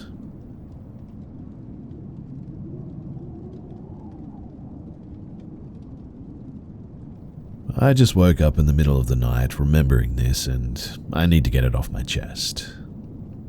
So when I was 16, my dad, brothers and I lived in an old rundown house pretty much in the middle of nowhere. It was a private rental. My brother would do work for the landlord to pay our rent. Our landlord never came off as particularly creepy or anything, but that could be because I rarely went outside when he came over to talk to my dad, and he wouldn't dare do anything in front of my dad. But anyway, I was home alone one day, and my dad and brothers went out. Somewhere, I really don't remember where, but I had my dog in a fenced-in yard outside, but that was it. I was in my room doing whatever I was doing, probably playing The Sims 2 at the time. We lived in the middle of nowhere, like I said, and there was a long driveway which the window of my bedroom directly faced. I could see or hear anyone driving up the driveway at any point. I saw a car, but not my dad's, and immediately began to get a bit freaked out. I ran and shut all the blinds in the house, turned off all the lights and checked the doors were locked. But it was our landlord. He lived next door, about 2 miles away from our house, and yes, that was the closest house. This wasn't the first time that he'd come here unexpectedly. It had happened twice before, and both times I was home alone. Those first 2 times, he was only there for about 10 minutes, walking around the outside of the house and then quickly leaving. But this time was different. I could sense that something was wrong, so I grabbed a big kitchen knife and hid under the kitchen table. I heard him pull up outside and open our front gate. My dog outside was going ballistic and barking. I heard him yell, "Shut up, mutt." I could hear his footsteps walking up to the door. He tried to open the door and I was freaking out. At this point, I texted my dad too. He was coming straight home, but they'd be like an hour still. He continued to walk around the outside of our house, trying to peek into each window. The house is old and has 3 doors that you can enter from the outside from. He tried to open all 3. I thought that maybe he didn't know I was home. Maybe the last 2 times were a coincidence, but he started saying things, including calling out my name, which means that he knew that I was home alone. I couldn't hear what else he was saying through the double brick walls, but I quietly creeped through the house, following his voice up and down the hallway. I was trying to hear what he was saying, and that's when he said something that I'll never forget. "I'm going to burn the house down, but I'll let you out first." Of course, I didn't take him seriously, which scares me even more now that I think about it. But he wanted me to come out. He wanted me to take his threat seriously. And that's the part that really gets to me. I know exactly what could have happened if I had believed him, and my life would have been, well, completely different. He was there for at least 30 minutes too, maybe closer to an hour in fact, and I mean, he was very persistent. He left before my dad came home, and I told him everything, and we moved out soon after this. I still don't know how he knew that I was home alone too. My dad never saw him on the way driving out, so he knew my dad was gone because there was no car in the driveway, but how did he know that I wasn't with him? The whole thing was creepy, and in fact, I'm just realizing now that I think we were evicted in the end. We didn't leave. We lived in a caravan at my uncle's house for a year before finding a house in a different town in the end, and to be honest, I was happier to be there in that caravan than in that house.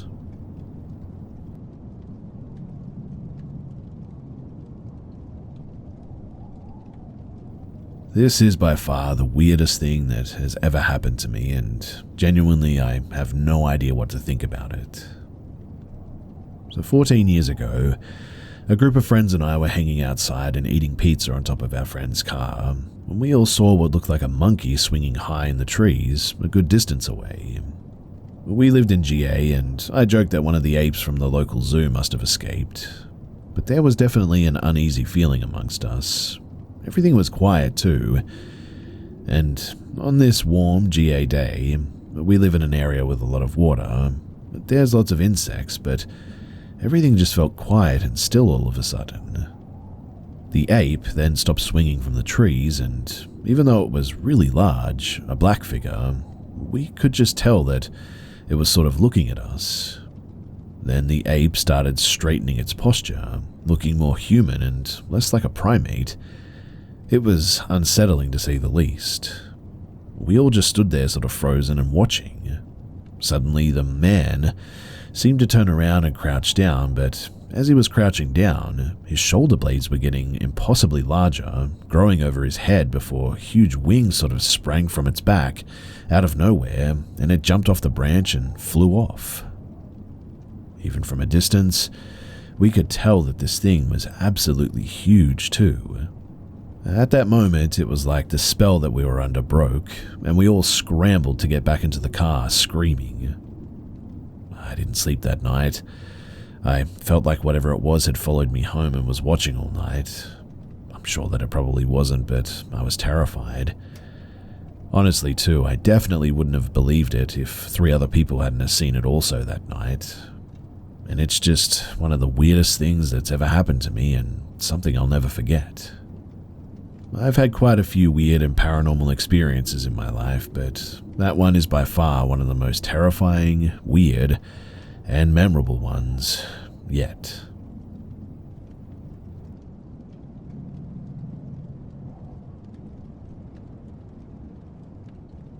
So I moved into this house with my family, mum, dad, 2 sisters, 2 dogs, about 8 years ago.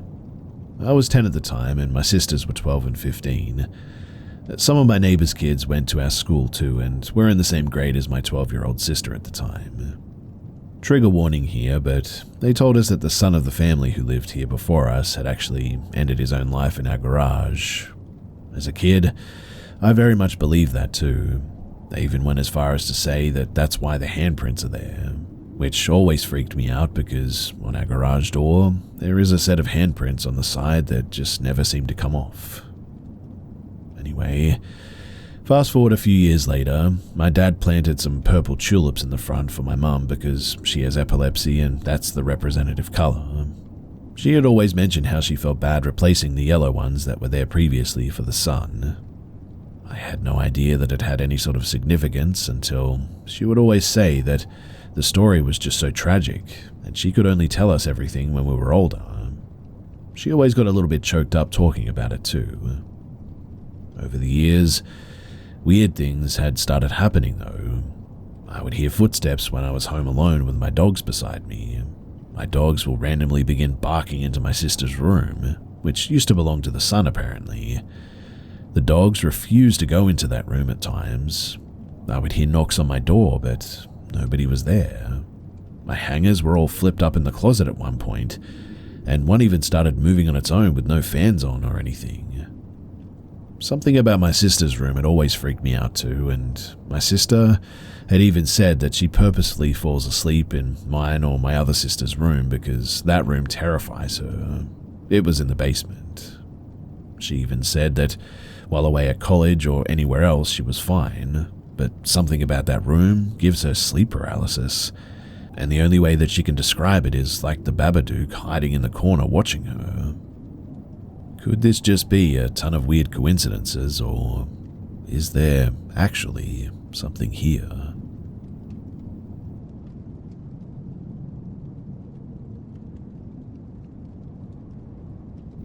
My dad has 2 short paranormal experiences from when he was around 20 years old and living with friends in a haunted flat that is now long demolished that have always freaked me out. He lived with 4 friends in the late 70s, early 80s, and were into the punk rock scene at the time, nights in the pub and all that.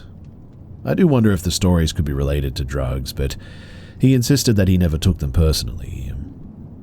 Now, one night, a girlfriend of one of the roomies was staying in the flat alone whilst the rest went to the pub, and later that night, she came crying into the pub to find them saying that there were voices coming from inside the flat with her. This was the first hint that something creepy was happening in that flat, and his standout story, however, is pretty brief, but he was sleeping on the sofa one night, woke up and saw a person with no eyes leaning over the back of the sofa looking down at him. He said that he was frozen in fear and it disappeared after a few seconds. It wasn't his roommates and he didn't recognize the person at all. His other experience was when he was younger, around 15, when he was living at my grandparents' house, and this story has always got to me. So one night, when my grandparents or his parents were out, he walked out of the front room to go upstairs to go to the toilet, and he swears that he saw a naked man, wet skin with no arms, long damp black hair, down below the shoulder level, stood at the top of the stairs in the light looking down before just disappearing. He never told his parents this because he didn't want to scare them, but he told me a few years ago when I told him about some of my minor experiences.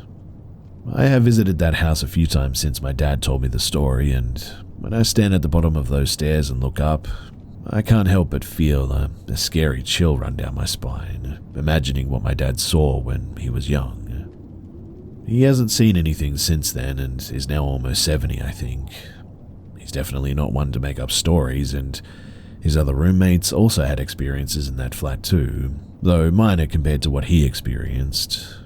I struggle to recall some of the other stories, but to be honest, my dad's ones are definitely the ones that stand out the most.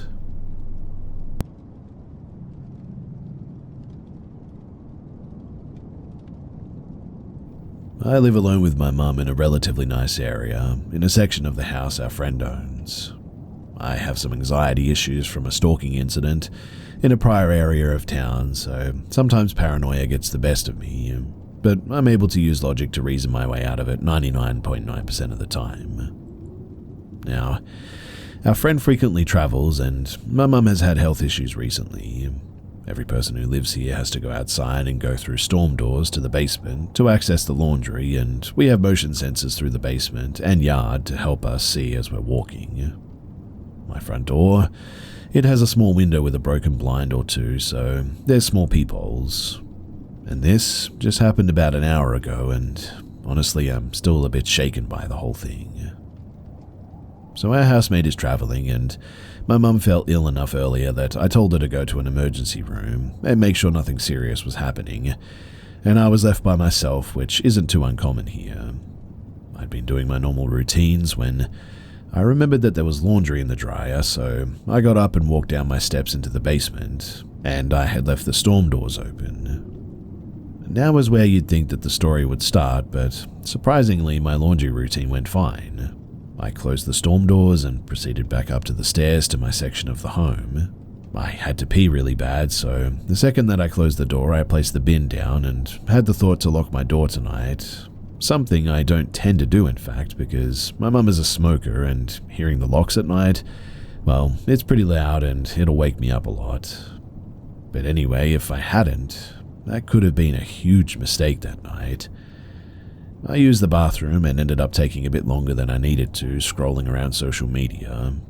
I remember all the clean clothes, so I stripped mostly naked besides underwear, and I throw on a pair of shorts, and as I grab a shirt to throw on, my heart, brain, gut, and everything all of a sudden just screams, "Door, now, locks." In that second, thankfully my body responded and took the 2 steps towards the door. I tried to lock it, but the doorknob wouldn't move. That only ever happens if the knob is being turned, and I know for a fact that I wasn't turning it. I locked the secondary lock and slammed my back into the door, waiting for a minute to test the doorknob lock again, hoping that it would work this time. Thankfully, this time it did, and while I hadn't noticed at first, the motion sensor light had activated far too long after I was inside for me to have done it. And I mean, they're such terrible lights, I have to wave my hands in front of them occasionally to activate them, so I'm like 95% sure that somebody was out there that night. I sat with my back to the door for who knows how long before I got up and turned most of the lights off, grabbed a knife that I had next to me all night. I looked out both windows that faced that direction after a while, and I saw nothing, luckily I guess, because honestly, I don't know what I would have done if I had seen someone.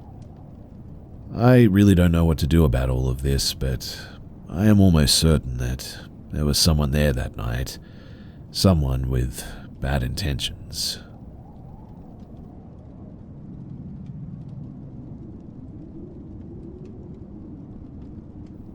Two nights back, I had an experience with something in the wooded areas around the Maple Lake in Illinois at the Overlook.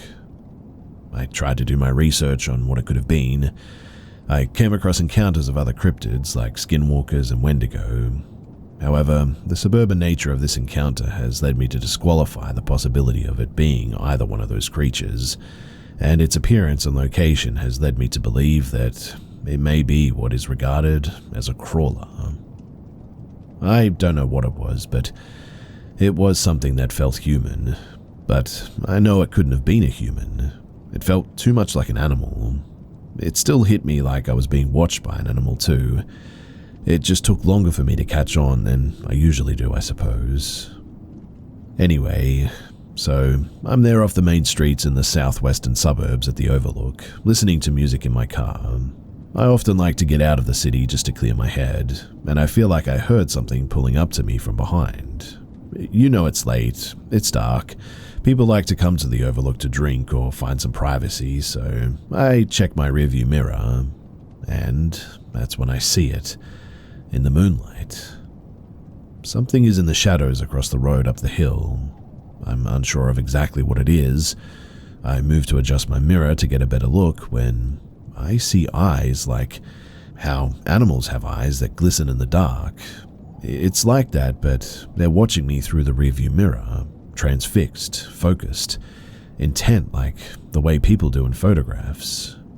It looked like what I now imagine is the devil of some kind, tall and white as snow. It froze me in place.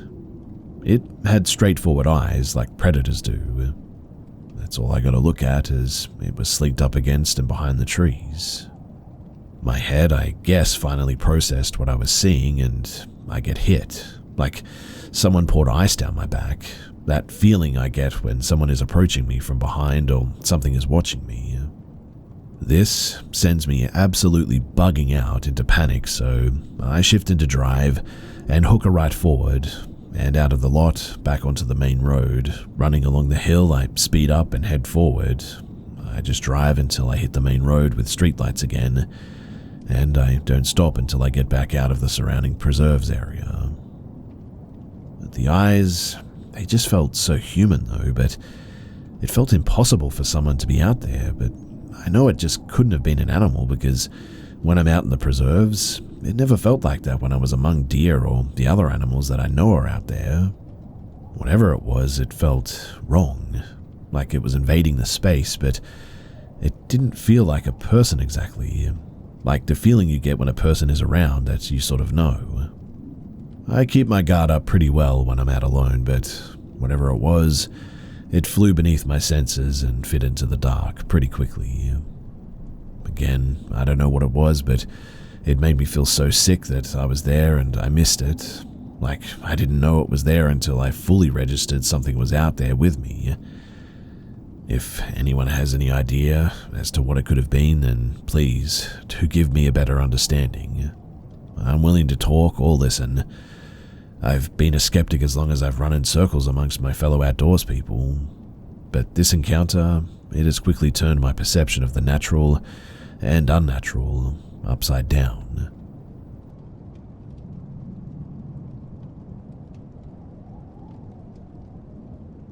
This happened about 15 years ago at a ranch-style house in the middle of the country, surrounded by farmland and sparsely spaced houses. I haven't talked to my dad in years, and while he claimed to be religious, he more so thought that he was than him actually being religious.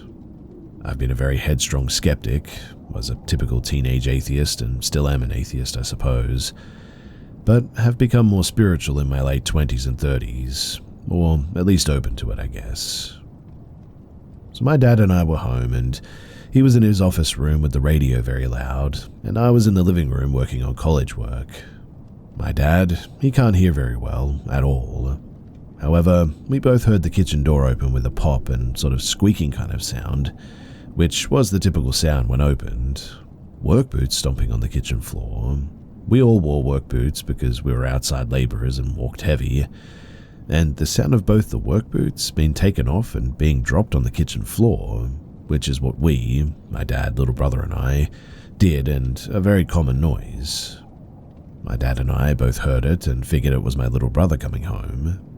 However, the outside free-roaming dogs hadn't barked and the driveway alarms didn't go off. Maybe the dogs were out roaming, or maybe the driveway just didn't pick up the car. That's how we tried to rationalize it anyway.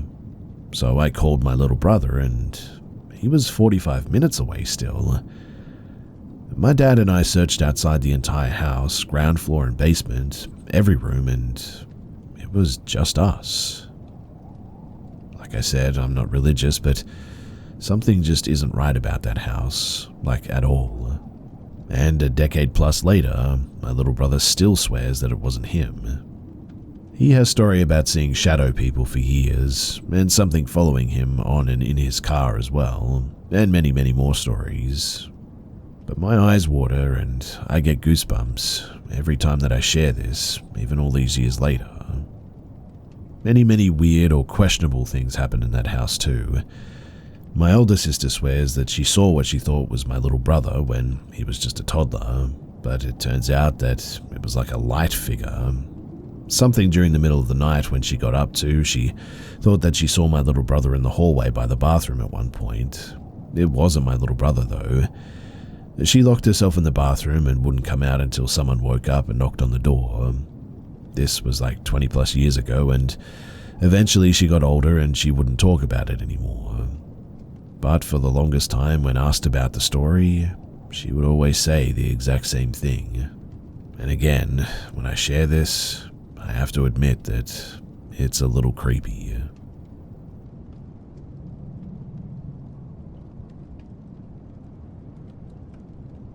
When I was about 6 years old, I stayed at my grandmother's quite frequently. She lived in a mobile home, or a trailer I guess you could call it, and the washroom and living room were on opposite sides of the trailer. Now one day, I walked to the end of the hallway to use the washroom. When I looked inside to find the light switch and turn it on, I saw my cousin, who sometimes visits my grandma, look me directly in the eye and put a finger up to her lips like a shush sound, but she was completely silent. She then got on her hands and knees and crawled behind the counter and out of sight. I felt a feeling of dread and instantly knew that this wasn't my cousin, or even a human being for that matter. I took off running and screaming for my grandma. We searched the entire trailer together, but it was only us in there. While we searched, I told her that I had seen my cousin in there, and she told me not to be silly. My cousin is not visiting town and she's home, which is a couple of hours' drive away. To this day, I don't know what I saw or why I saw it or why it made the shush gesture, but the whole thing, it has sat with me all these years later.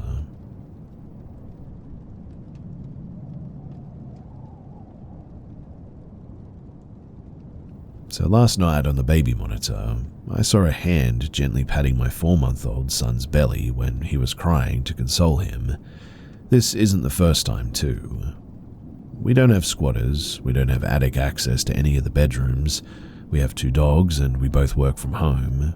We would know if somebody else was secretly living with us, but anyway, back towards the end of May, my son was taking a nap in his bassinet in our room. He's just a baby, so he naps frequently throughout the day. This was probably about 5 p.m, I would guess. My wife and I were on the deck outside grilling and had the baby monitor out with us. He was starting to wake up and was fussing a bit, so she went inside to go to the bathroom before getting him upstairs. I was bringing food inside as she was walking out of the bathroom, and when she saw me, she stopped dead in her tracks, like she was absolutely shocked to see me. I jokingly said, "I live here too, you know." And that's when she told me that she just saw a hand on the baby upstairs a second ago when looking at the monitor. In a sudden panic when she realized that it wasn't me upstairs, we rushed up and didn't find anything or anyone in the room. When she told me, it's not that I didn't believe her, I guess. I was just trying over and over again to think of a logical explanation for what she saw. But nothing just ever made any sense. Now, my first thought from an outsider's view would be, oh, this is common and it's just a glitch showing a previous image on the screen or something. But this baby camera and monitor is just for a live feed.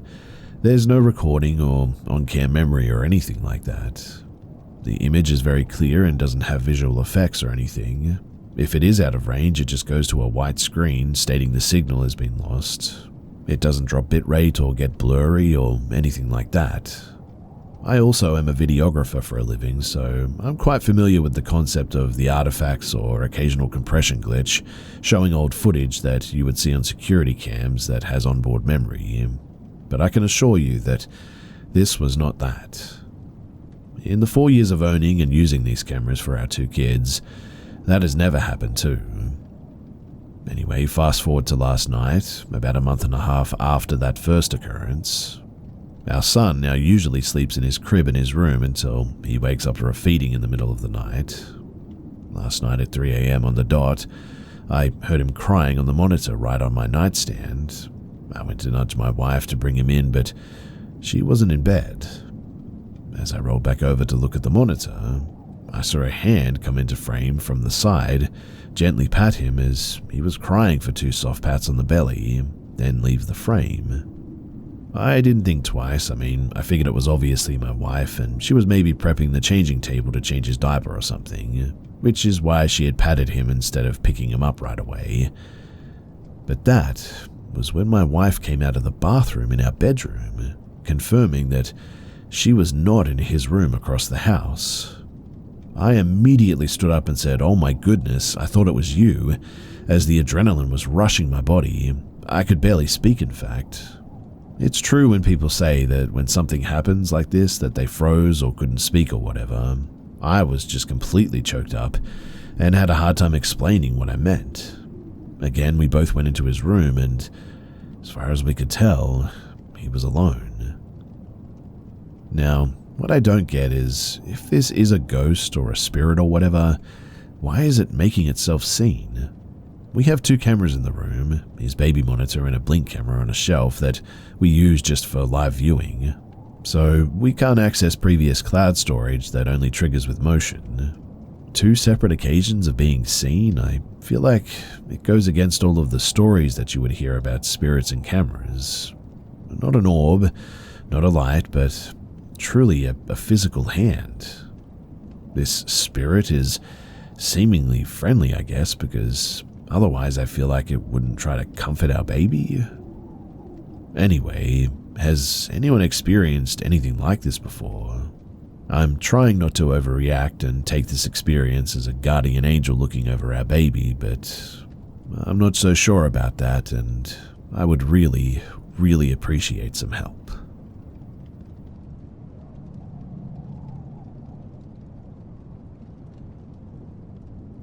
My ex and I were walking on a trail near my house one day, and around my area, homeless people are known to frequent. Everything was pretty much par for the course, until I walked off the path and onto what seemed to be a deer trail. On it, I saw a few deer at first, but later I heard what at first seemed to be voices. I assumed that maybe a homeless community camped there or something, but we came across a deer which lowered its head and crown of antlers and continued walking toward us until it was maybe about 10 feet away and then disappeared into the forest. Okay, so maybe the deer was sick or had a wasting disease or something.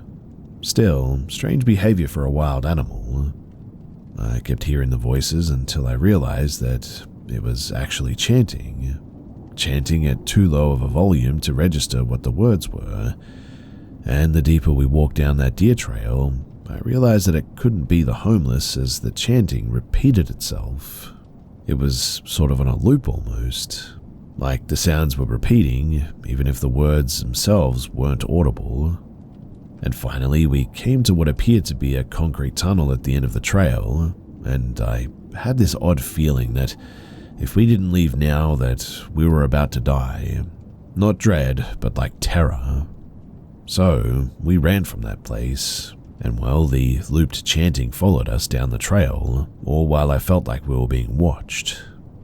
What I mean by that is that the sound of the chanting, it didn't grow fainter from behind us as we ran, and it sort of stayed the same volume, as if whatever it was following us. Also, I didn't know this at the time, but later my ex told me that people apparently went missing there and some had even died there. I heard rumors throughout my life to avoid deer trails here, but I never thought that there was anything to it. I am still perplexed, and I don't know what actually happened that night.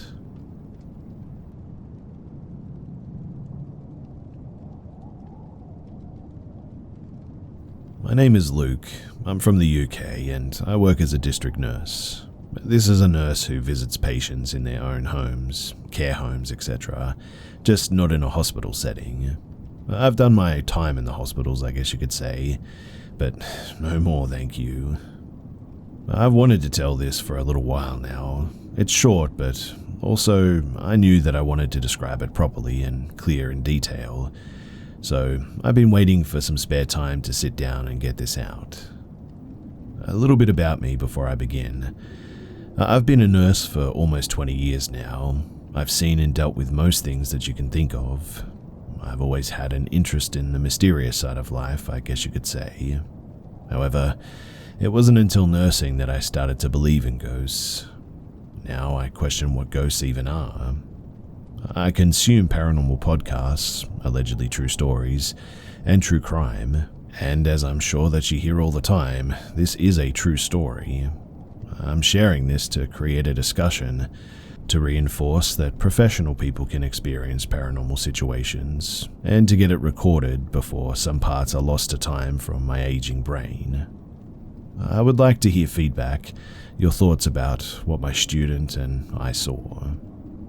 So, about 2 years ago on a cloudy British July day, I was mentoring a third-year nursing student.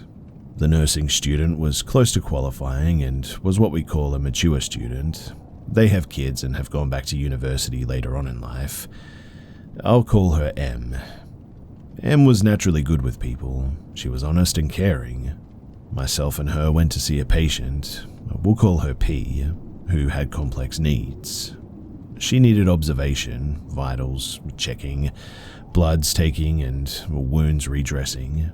She lived in an old semi-detached house on the outskirts of a small town, and due to the complexity of the visit, I needed to collect items from my car boot.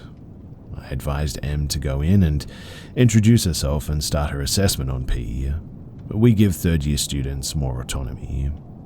Once I had collected all the items such as a BP monitor, HR, SpO2 monitor, blood bottles, etc., I locked my car, entered the small front garden, then knocked on the white UPVC front door and walked in.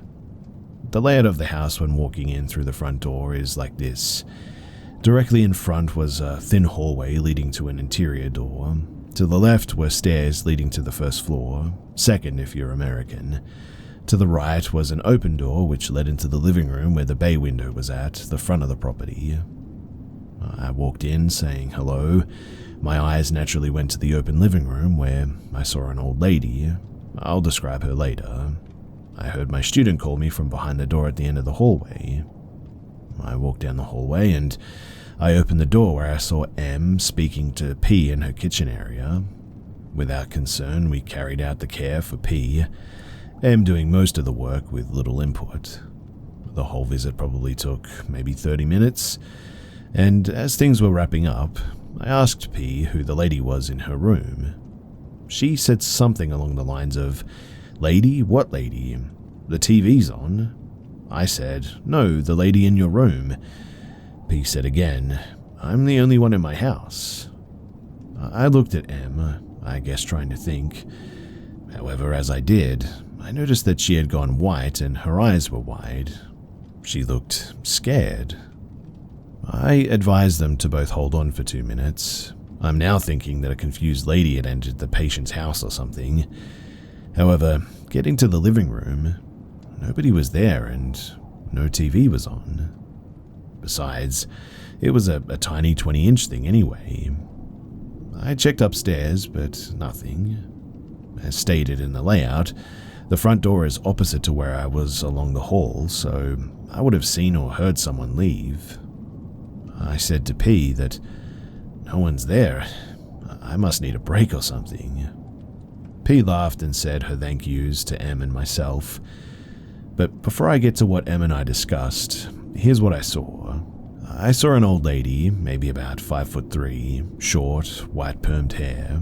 She was wearing a brownish pleated skirt, small flat dark shoes and a light blouse, I think white. She had her back to me and was walking away. She was only about 4 feet away from me. She was solid as if someone was looking at M or anyone else that I interact with. I saw no part of her face, and in some ways, I guess I'm glad for that.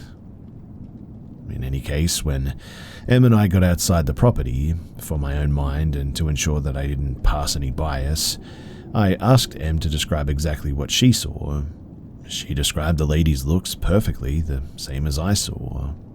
The only difference was that she said that she was nearing a chair and was moving in a manner to which she was about to sit down. However, she didn't see her face like I did. This obviously really creeped me out.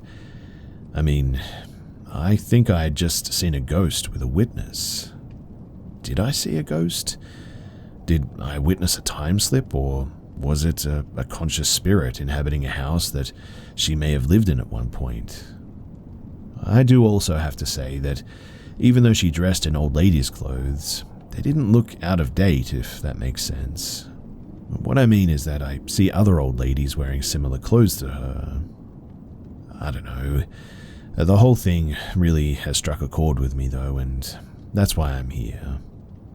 So, what are your thoughts?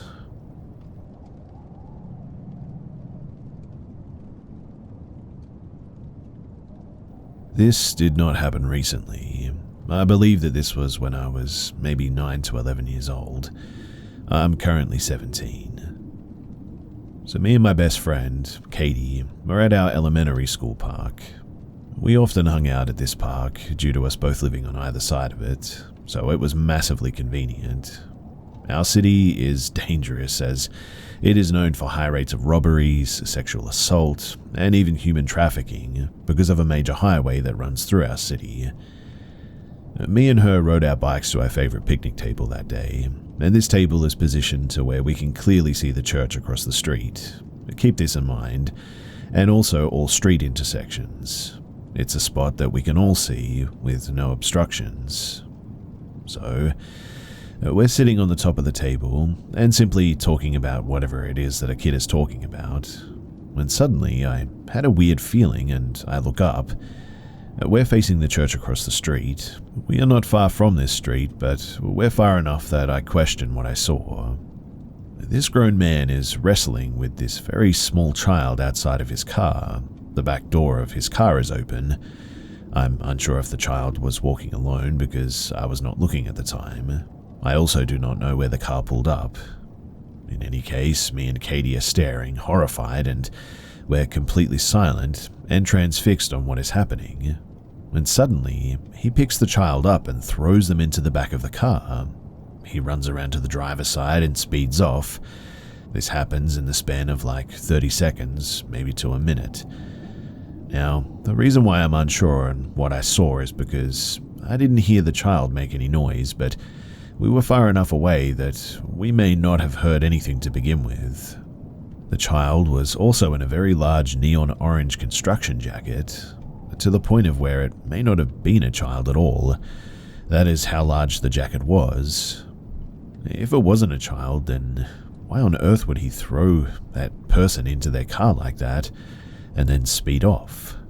What I mean is that when he threw the jacket or the child, he put a lot of effort into it, meaning that it was heavier than a jacket lift. After this, we just stood there silently. We eventually were just like, what the heck was that? We got onto our bikes and sped off to her house, and I think about it regularly.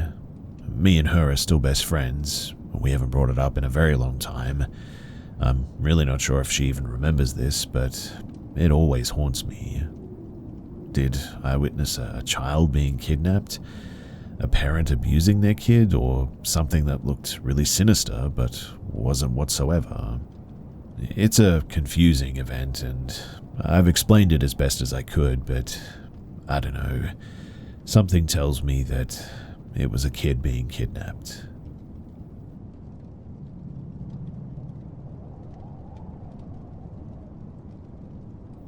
So for context, my family was on holiday in Spain at a resort where you have a sort of small bungalow type building to yourself with different rooms. At this time I was around 8, my sister 10, and my brother around 16.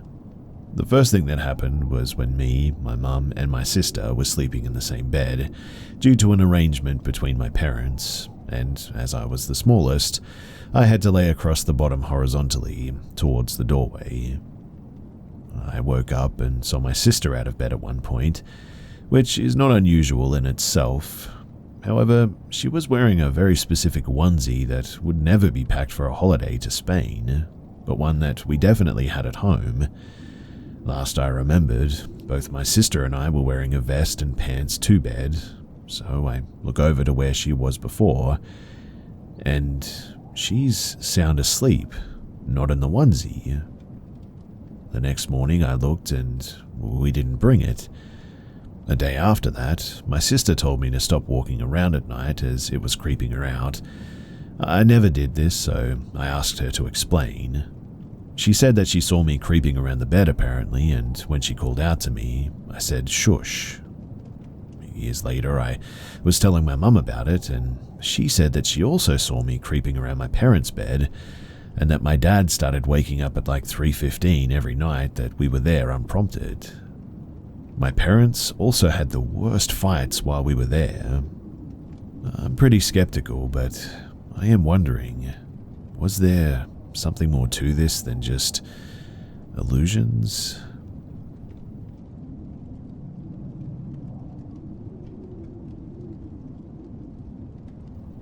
Back in 2001, when I was a senior in high school, I landed my first girlfriend that I was madly in love with. Her family took me in as if I was an extra son to them, so I spent the better part of the following year there after school. My girlfriend and I would get home from school before her parents would get back from work, so we usually sat in the kitchen eating snacks and doing homework. One day, my girlfriend comes down from her bedroom and walks down the stairs normally, but quickly darts down the hall to get back into the kitchen where I'm seating at the table. I ask her why she was acting so weird. She then goes on to tell me that when she had reached the bottom of the stairs, she apparently saw an older man with a great long white beard standing in the study. I go and investigate, and there was nothing there. I then ask if she thought that she saw a ghost, and she doesn't know what she saw, but what she described was what was it. I slightly mocked her that how could this house be haunted? They were the second owners of it after all, and it wasn't even older than 10 years. Previously to the neighborhood being built, it was just woods as well. Anyway, some time passes. At this point, I can't remember how long, but the subject never came up again. That was until I personally saw something. In a similar situation, but roles reversed, I started to walk into the kitchen when, out of the corner of my eye, I saw a man in their dining room, which was off to the right of the kitchen, sitting at the head of the table, wearing what looked like a green velvet suit, or a suit that would not be common in this day and age. I turned my head fully and there was nothing. I tell my girlfriend, but rule out the fact that maybe her sighting had influenced my imagination or something. To note as well, I do believe the possibility to there being more in this life than we can normally perceive, but I am very much skeptical. Fast forward to the summer, and her friend from Brazil is here visiting for their winter break. My girlfriend and myself are in their room being teenagers, and her friend, who was giving us some space, comes bursting through the doors in tears. She is rapidly speaking Portuguese, describing that she was downstairs listening to her CD player when she ran into a man with a long white beard in the study. This more or less convinced me as well. I mean, there was really no reason why my girlfriend would have told her friend, as again the subject never really came up again, and she had no interest in the subject other than her own observation. Fast forward to a few weeks ago, my now ex-girlfriend is back in the United States with her parents. We go out to dinner together and I bring up the subject. Her mum matter-of-factly says, "Yeah, I saw people all the time, usually on the first floor and the basement. I just never said anything to be strong for our kids." Her dad then chimes in about being convinced that they would live in that house when it hadn't been on the market, while searching for a home in the neighborhood, that is. That something told him that they would live there. The next day, the house went onto the market and they moved in shortly afterward. So, we have 3 spectate accounts, I rule myself out, that a harmless ghost that fits a similar description was in that house. To this day, I want to send a letter to the current family asking if they've seen the bearded man, but I don't know. This all happened in Connecticut, by the way, and I would really like to get back there and see it again.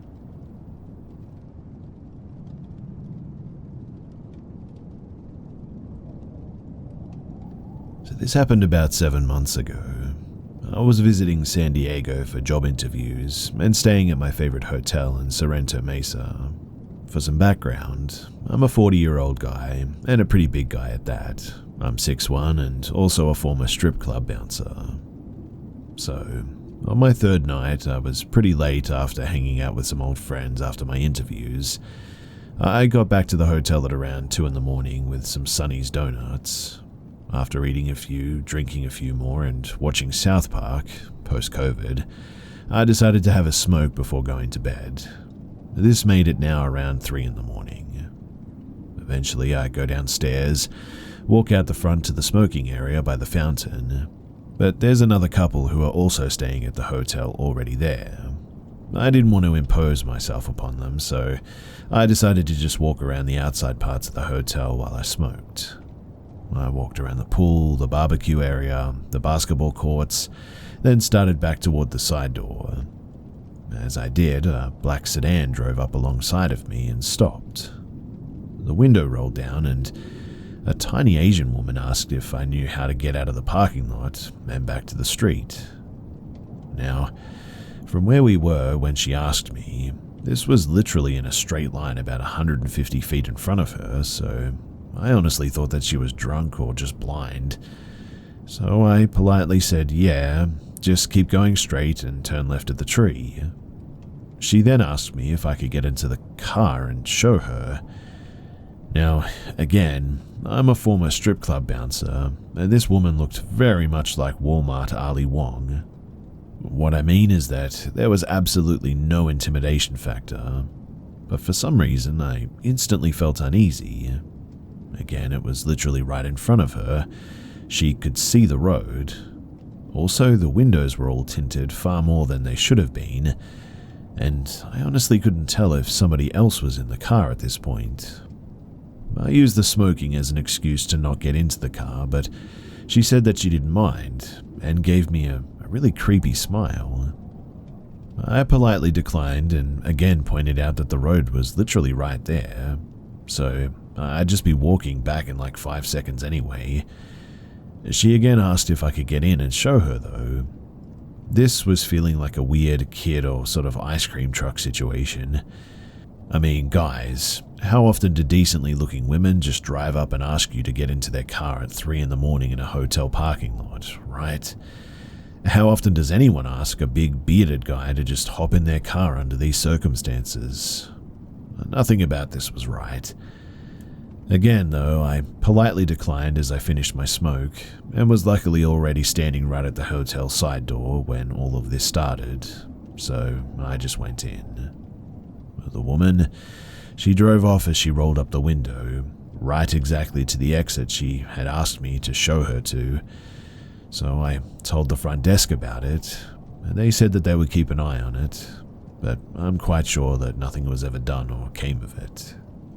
It's just one of those things, though, that really makes me wonder, what the heck did she actually want me in the car so badly for? I mean, a pretty man, I am not, so it had to be some kind of scam. I just wonder exactly how much danger I was actually in.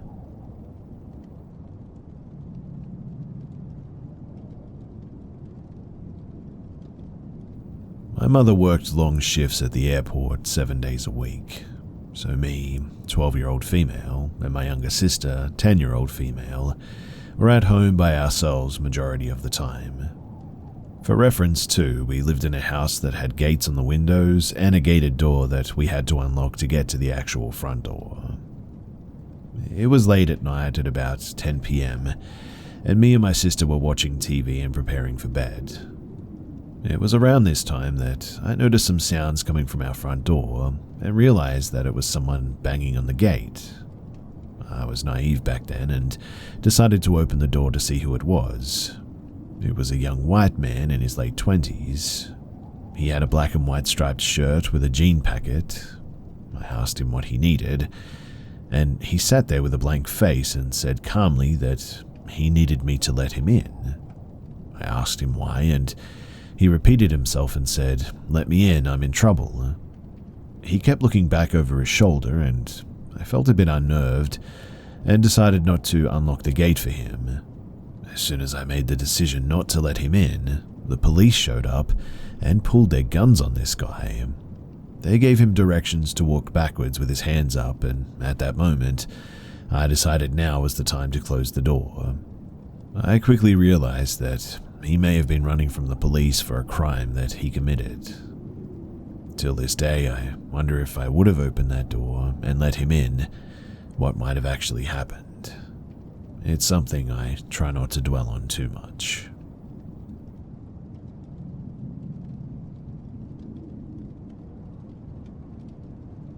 My parents got divorced in 1997. I was born in 1990, so I was 7 at the time. They stayed friends, but my mum moved out to my grandparents' old house. My grandparents had quite a lot of money and had recently moved without selling the house, so there was no problem for them to let my mother and us to move to their old home. We ended up living there for about 5 years too. It was me, my mother, and my 2 sisters, who both are a few years older than me, and our dog. What I'm going to tell you is not in chronological order, since I can't remember when everything happened, but I assure you that everything that I share is 100% true. So, the house had 3 floors, ground floor, basement, and upper floor, where me and my sisters slept. The basement was the most horrific place in the house. The stairs led from the basement up to the first floor, then to the second floor, sort of like a spiral, and most of the steps would creak and make lots of sound when stepping on them. Several times a week, you would hear footsteps slowly walking from the basement up the stairs, taking a short break at the ground floor, then keep moving to the second floor. Most of the times, the steps would stop at my older sister's room, but it would vary, and sometimes stopping outside of my room or my middle sister's room as well. But we all heard it. My mum did not like to talk about it, but my sisters and I, we often talked about it the day after, and confirmed hearing it outside whatever room it stopped by. We all hated going down to the basement though. It was a huge basement that you would think children would enjoy playing in, but we just hated it. Our dog also never went down to the basement as well. She seemed to hate it just as much as we did. But all kinds of minor things happened down in that basement. The light would turn off randomly, things would move, and you could often hear sort of stuff moving down there, even though nobody was supposed to be down there. One evening, me and my sisters were playing with walkie-talkies, trying to get to the local police channel, things kids did during the 90s. This time, though, the voice in the walkie-talkie was different and sounded much closer. The voice said all kinds of things. It was speaking directly to my older sister and said that it was going to hurt her. It even spoke her name, but I don't think it ever answered our questions. We got scared and turned off the walkie-talkie. A minute or so later, our dog ran into our room and barked out into nothing. Our dog was large and very protective of us kids, and kept staying in the room barking, which had never really happened before or even afterward. Another time, me and my mum were home, but my sisters and dog were away. I was playing up in my room and my mum was doing whatever mums do, when suddenly I hear really loud footsteps from the basement, even though I was on the second floor in my room, walking, almost running actually, up from the basement, then continuing up the stairs to the second floor. I remember my heart just sort of stopped when listening to the footsteps. My mum never walks that heavy and angry. The footsteps continued though until outside of my room, then stopped, and my door was suddenly slammed really hard. The door closed and I screamed and began to cry. My mum raced up the stairs and tried to open the door, but she couldn't. It was as if the door was locked, though I don't think the door even had a locking mechanism. My mum shouted to me to be calm while she ran down to get the tools to tear the door down. While she was down and 7-8-year-old me was crying, the door just suddenly unlocked itself and opened. Another time, when my sisters and my dog were away, there was a storm, and for some reason I was deathly afraid of the thunder. I've never been afraid of thunder before or afterward, but this night for whatever reason I was, and in the basement, everything just went absolutely crazy. We heard things thrown down there, glass shattering, which we confirmed in the morning after that, because we saw glass and stuff had been thrown around and shattered everywhere. There were footsteps running up and down the stairs, and me and my mother hugged each other, both scared of what we were hearing. At one time, we were sitting in the living room just being deathly scared. The entrance door flew open, then closed, opened and closed again for like several minutes. We sat there huddled together until eventually the storm left and everything just seemed to stop. Many more minor things happened too, but these are what came to my mind, and it seemed to me that it got worse when my dog was not around for whatever reason, and it was more after my older sister, and even though I told you about the things that happened to me, she has many more experiences than I do. A couple of times she claimed that she even saw an old man watching her sleep, which is really creepy to think about. I haven't really talked to anyone about these experiences, except my mum and sisters, so it's good to get it off my chest. If you have any questions about the house or the experiences, then please do just ask. We lived in the house around 1997 to 2002, and we moved just after that.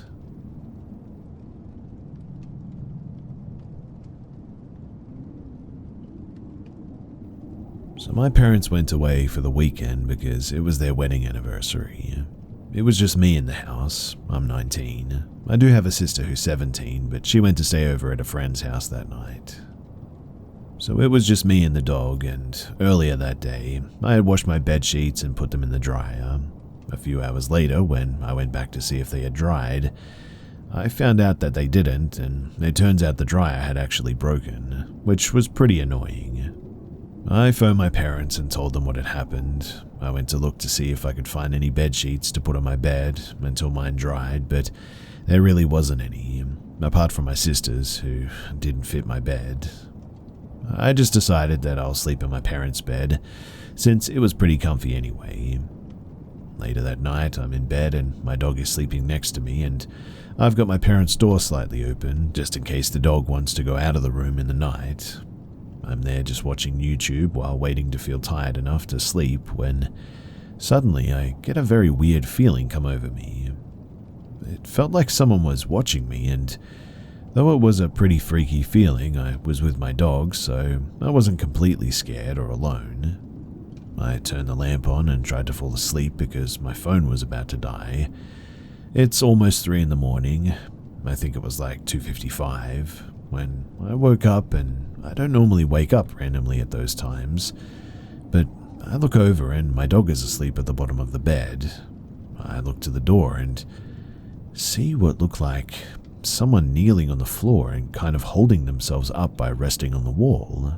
I was looking for probably a minute to work out what I was actually looking at, and it looked like a person, so I hid under the blanket and stayed under there for a few minutes. Eventually, I got the courage to look, and when I did, whatever was there was now gone. This may seem comforting to others, but to me, it was way more troubling.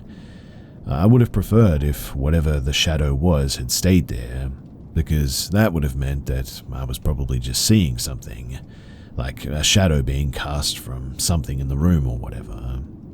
The fact that it was gone suggests that there was actually something or someone there. I didn't properly go to sleep after that. It was around 5ish in the morning when I did finally fall asleep, and now my sleep schedule is kind of ruined. I'm not really sure what that whole thing was about. I mean, there was nothing by the door that could have made a shape that matches someone kneeling and leaning against the wall like that. I don't think my house is haunted because this is the first time anything has happened, and my parents' house isn't extremely old. It was built in the 80s. This was a few days ago, and everybody is now home, thank the Lord. And nothing has happened since, but I would like to know if you guys have any suggestions as to what I should do about this.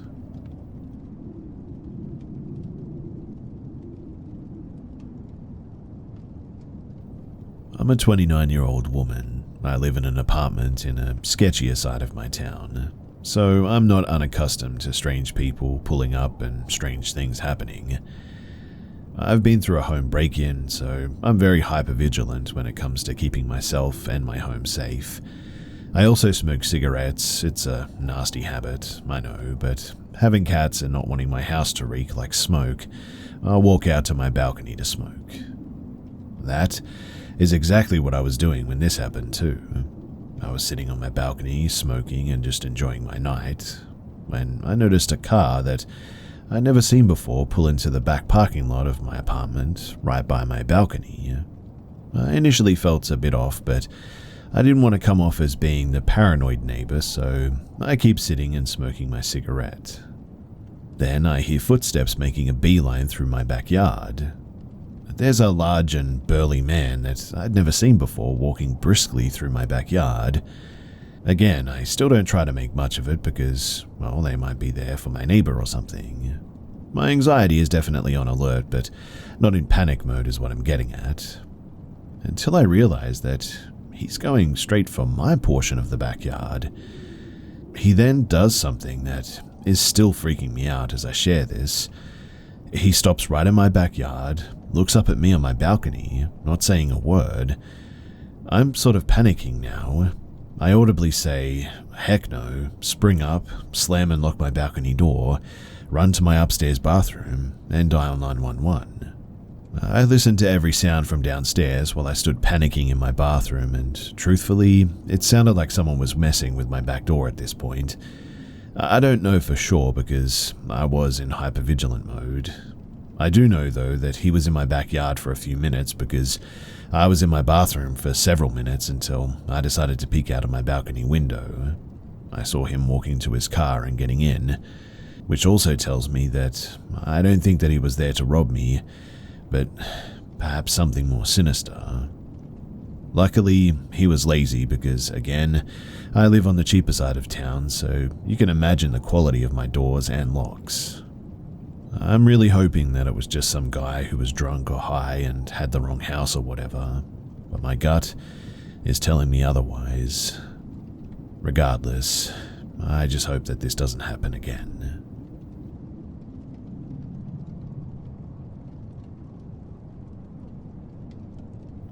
My cousin and I are the same age. We're both women and currently 25 years old. She's only 5 days younger than me, and her family rented a floor in my parents' house when we were toddlers, so we basically did everything together and spent all of our days together until we turned 5, when her family bought an apartment in another city, some 30 kilometers away from the city that I lived in. Since we had a very strong connection, almost codependent, it was very difficult for us to get used to not living together, and 2 years later, we had made an arrangement with our parents that we'll visit each other each weekend, and during the summer break she'll spend 1 week at our place and I'll spend the other week at their place, and we all basically exchanged like that until the end of the summer break. This went on for years too. Since we were spending all of our free time together, by the time that we turned 10 or 11, we have already exhausted all of our adventure ideas in the backyard, tree climbing, building a tree house, setting up tents, camping in the backyard, etc. We really needed something new, so we had decided to go fishing together every Friday on the river near my house. It's a 20-minute walk away. Now, of course, we didn't have any tools needed for a true fishing experience. We had a butterfly net that we would place in the water, and on a good day, we would catch about a dozen of tiny fish with it. That was enough for our restaurant game that we would like to play.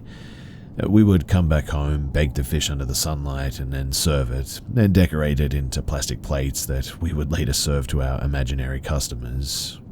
We've done this for weeks at this point, and always made sure that we were safe while doing it. We never actually got into the river, is what I'm saying. And that wasn't that difficult since it's a very peaceful neighborhood. We call it the Yellow Bridge, and there was usually no one else at the river at the time that we were there. But one day, it was different. Very different. This is how I remember it as well. So, a couple of days ago, the memory of this encounter suddenly spilled out into my mind. We were either 10 or 11 years old. It was a Friday. She was at our place that week, so we took the butterfly net and went fishing on the river.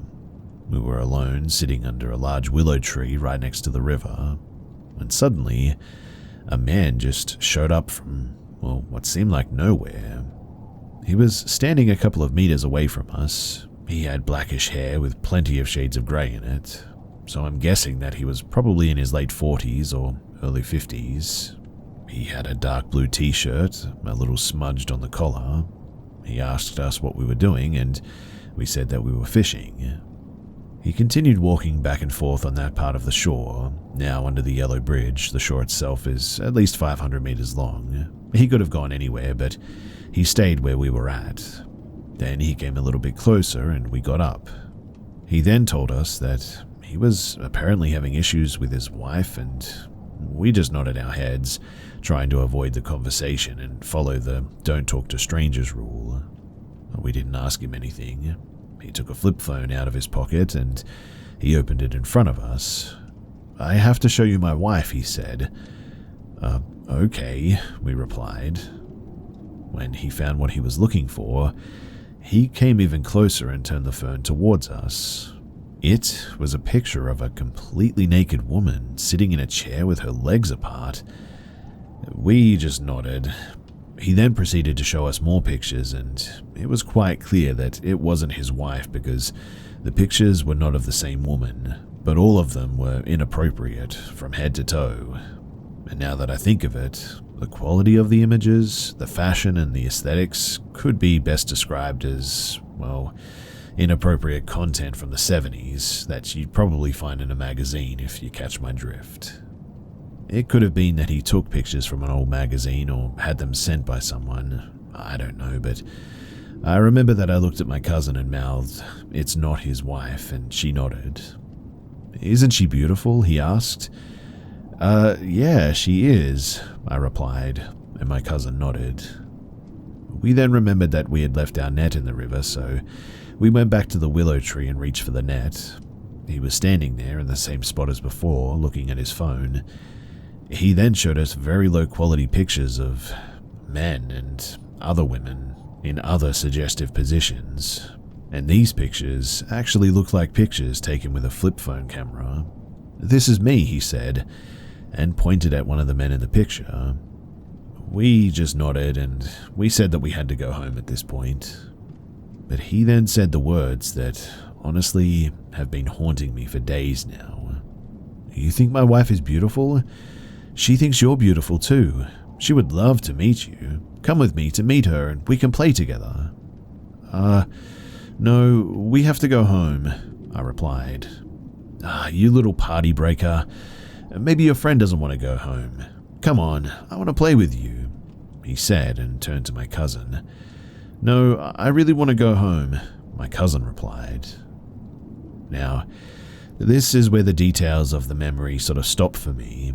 What I remember next is him giving up, just not being there anymore, and us leaving, giggling and laughing as we walked away and mocked his voice and his tone on our way back home.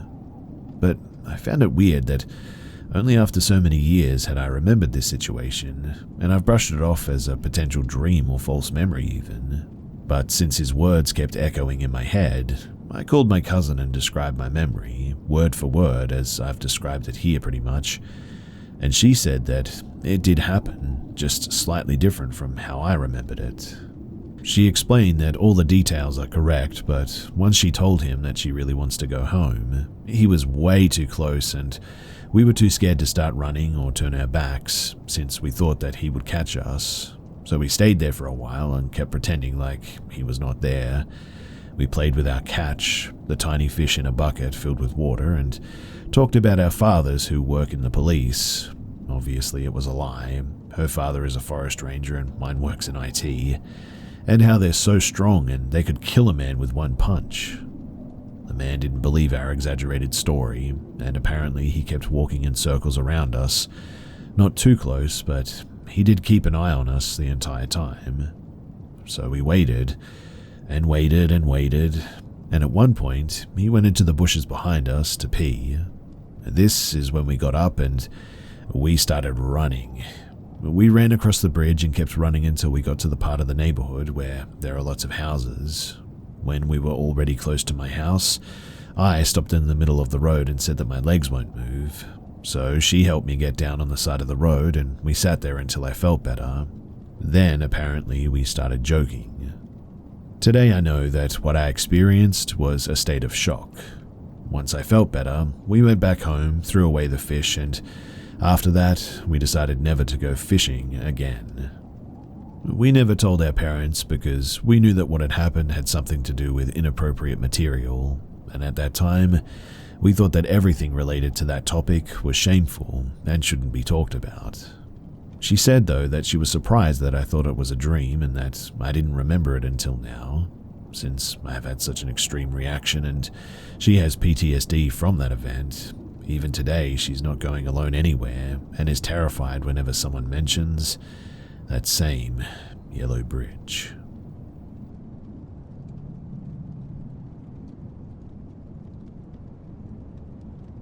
So my encounter happened in February of 2007. I used to work third shift at a paper stock factory warehouse. The main day shift supervisor was on vacation, so our boss on night shift decided that she wanted to leave early. She let us sneak off about 2 hours earlier than our normal shift end time, so this would have been between 4:30 and 5 a.m. Now, I was following a co-worker down this county road, as the warehouse was on the outskirts of my small rural town. I noticed that he had hit his brakes and proceeded to swerve off the road.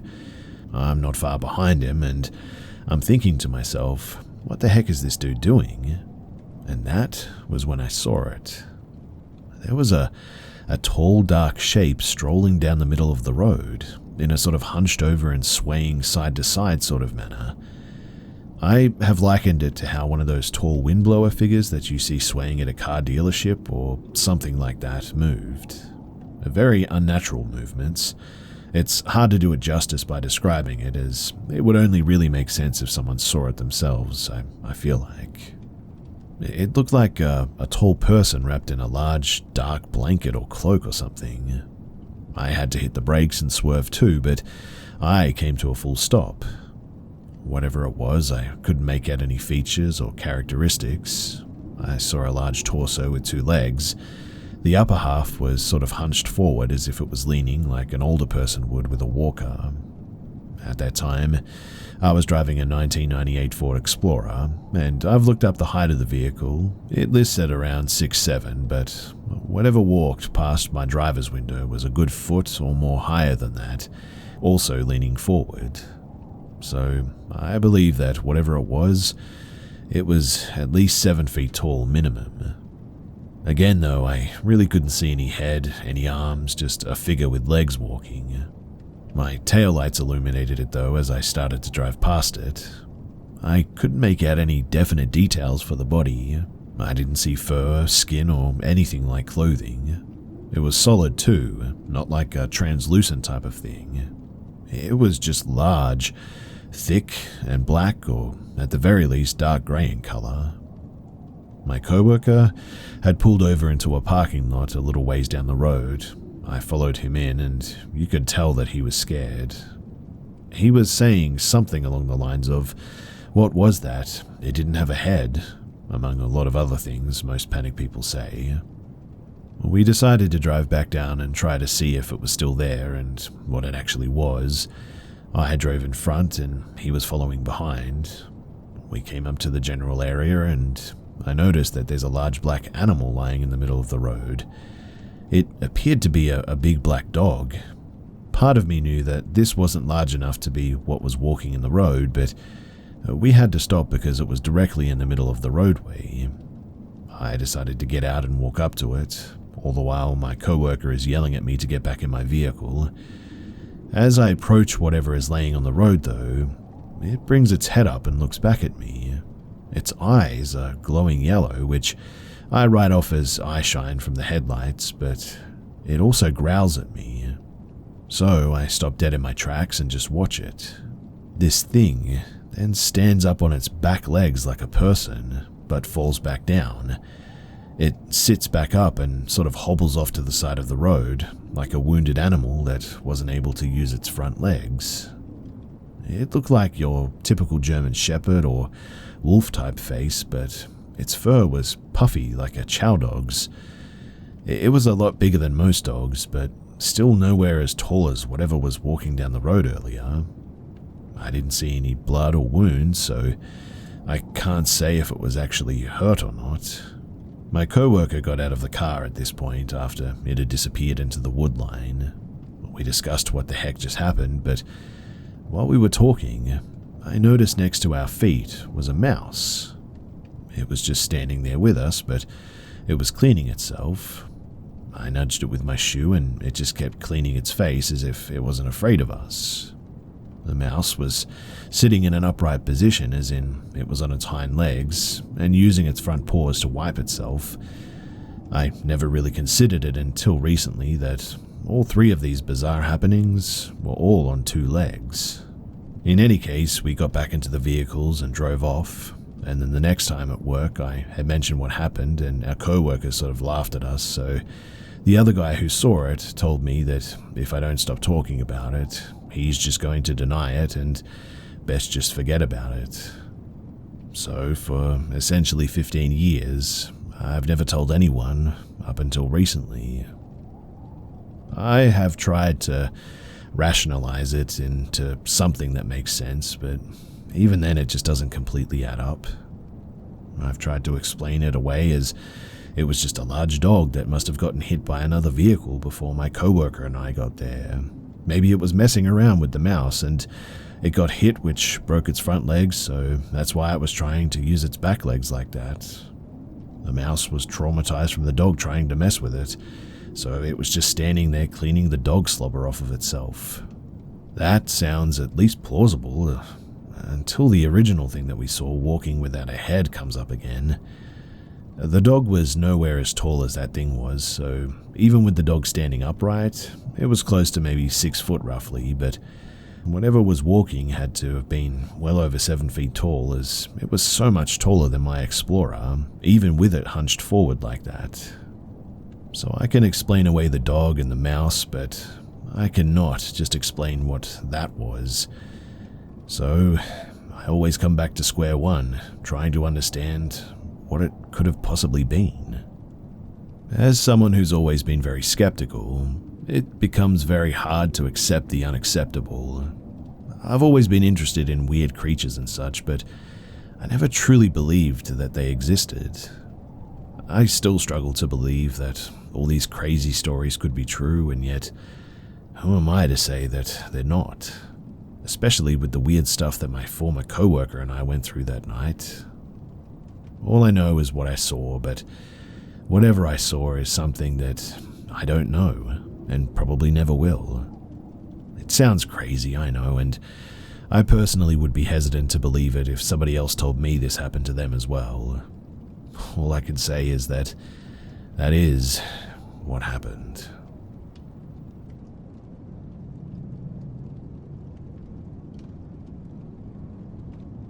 I've been staying with my fiancée pretty regularly in the last few years. Now I'm staying in this house pretty much full time. There's always been something in this house, a presence. I think it used to live in the hallway, but has since also moved to the living room. We even used to joke about it, called it by a name, which I'm not going to use here because I feel like I've sort of tempted fate enough already at this point. Now, you could already almost always feel this being and saw it lurking at the end of the hallway once or twice. But since I moved in, things have begun to really ramp up. It started with whistling at like 5 in the morning. I heard it, my girl heard it, the dog even heard it. Since then, though, this thing has repeatedly knocked on the door while I'm home alone. It has growled at me twice from the dark living room in the middle of the night, and now I've woken up with scratches on my leg too. Also, to add, whatever it is, it knows my name. Not only did it just call my name and bang on the closed door of the bedroom, it also called me by my dead name. The first name that I used when I came out, one that I haven't used in years. Then it called me by my middle name. I'm honestly scared, and other than burning this place to the ground, what can I do?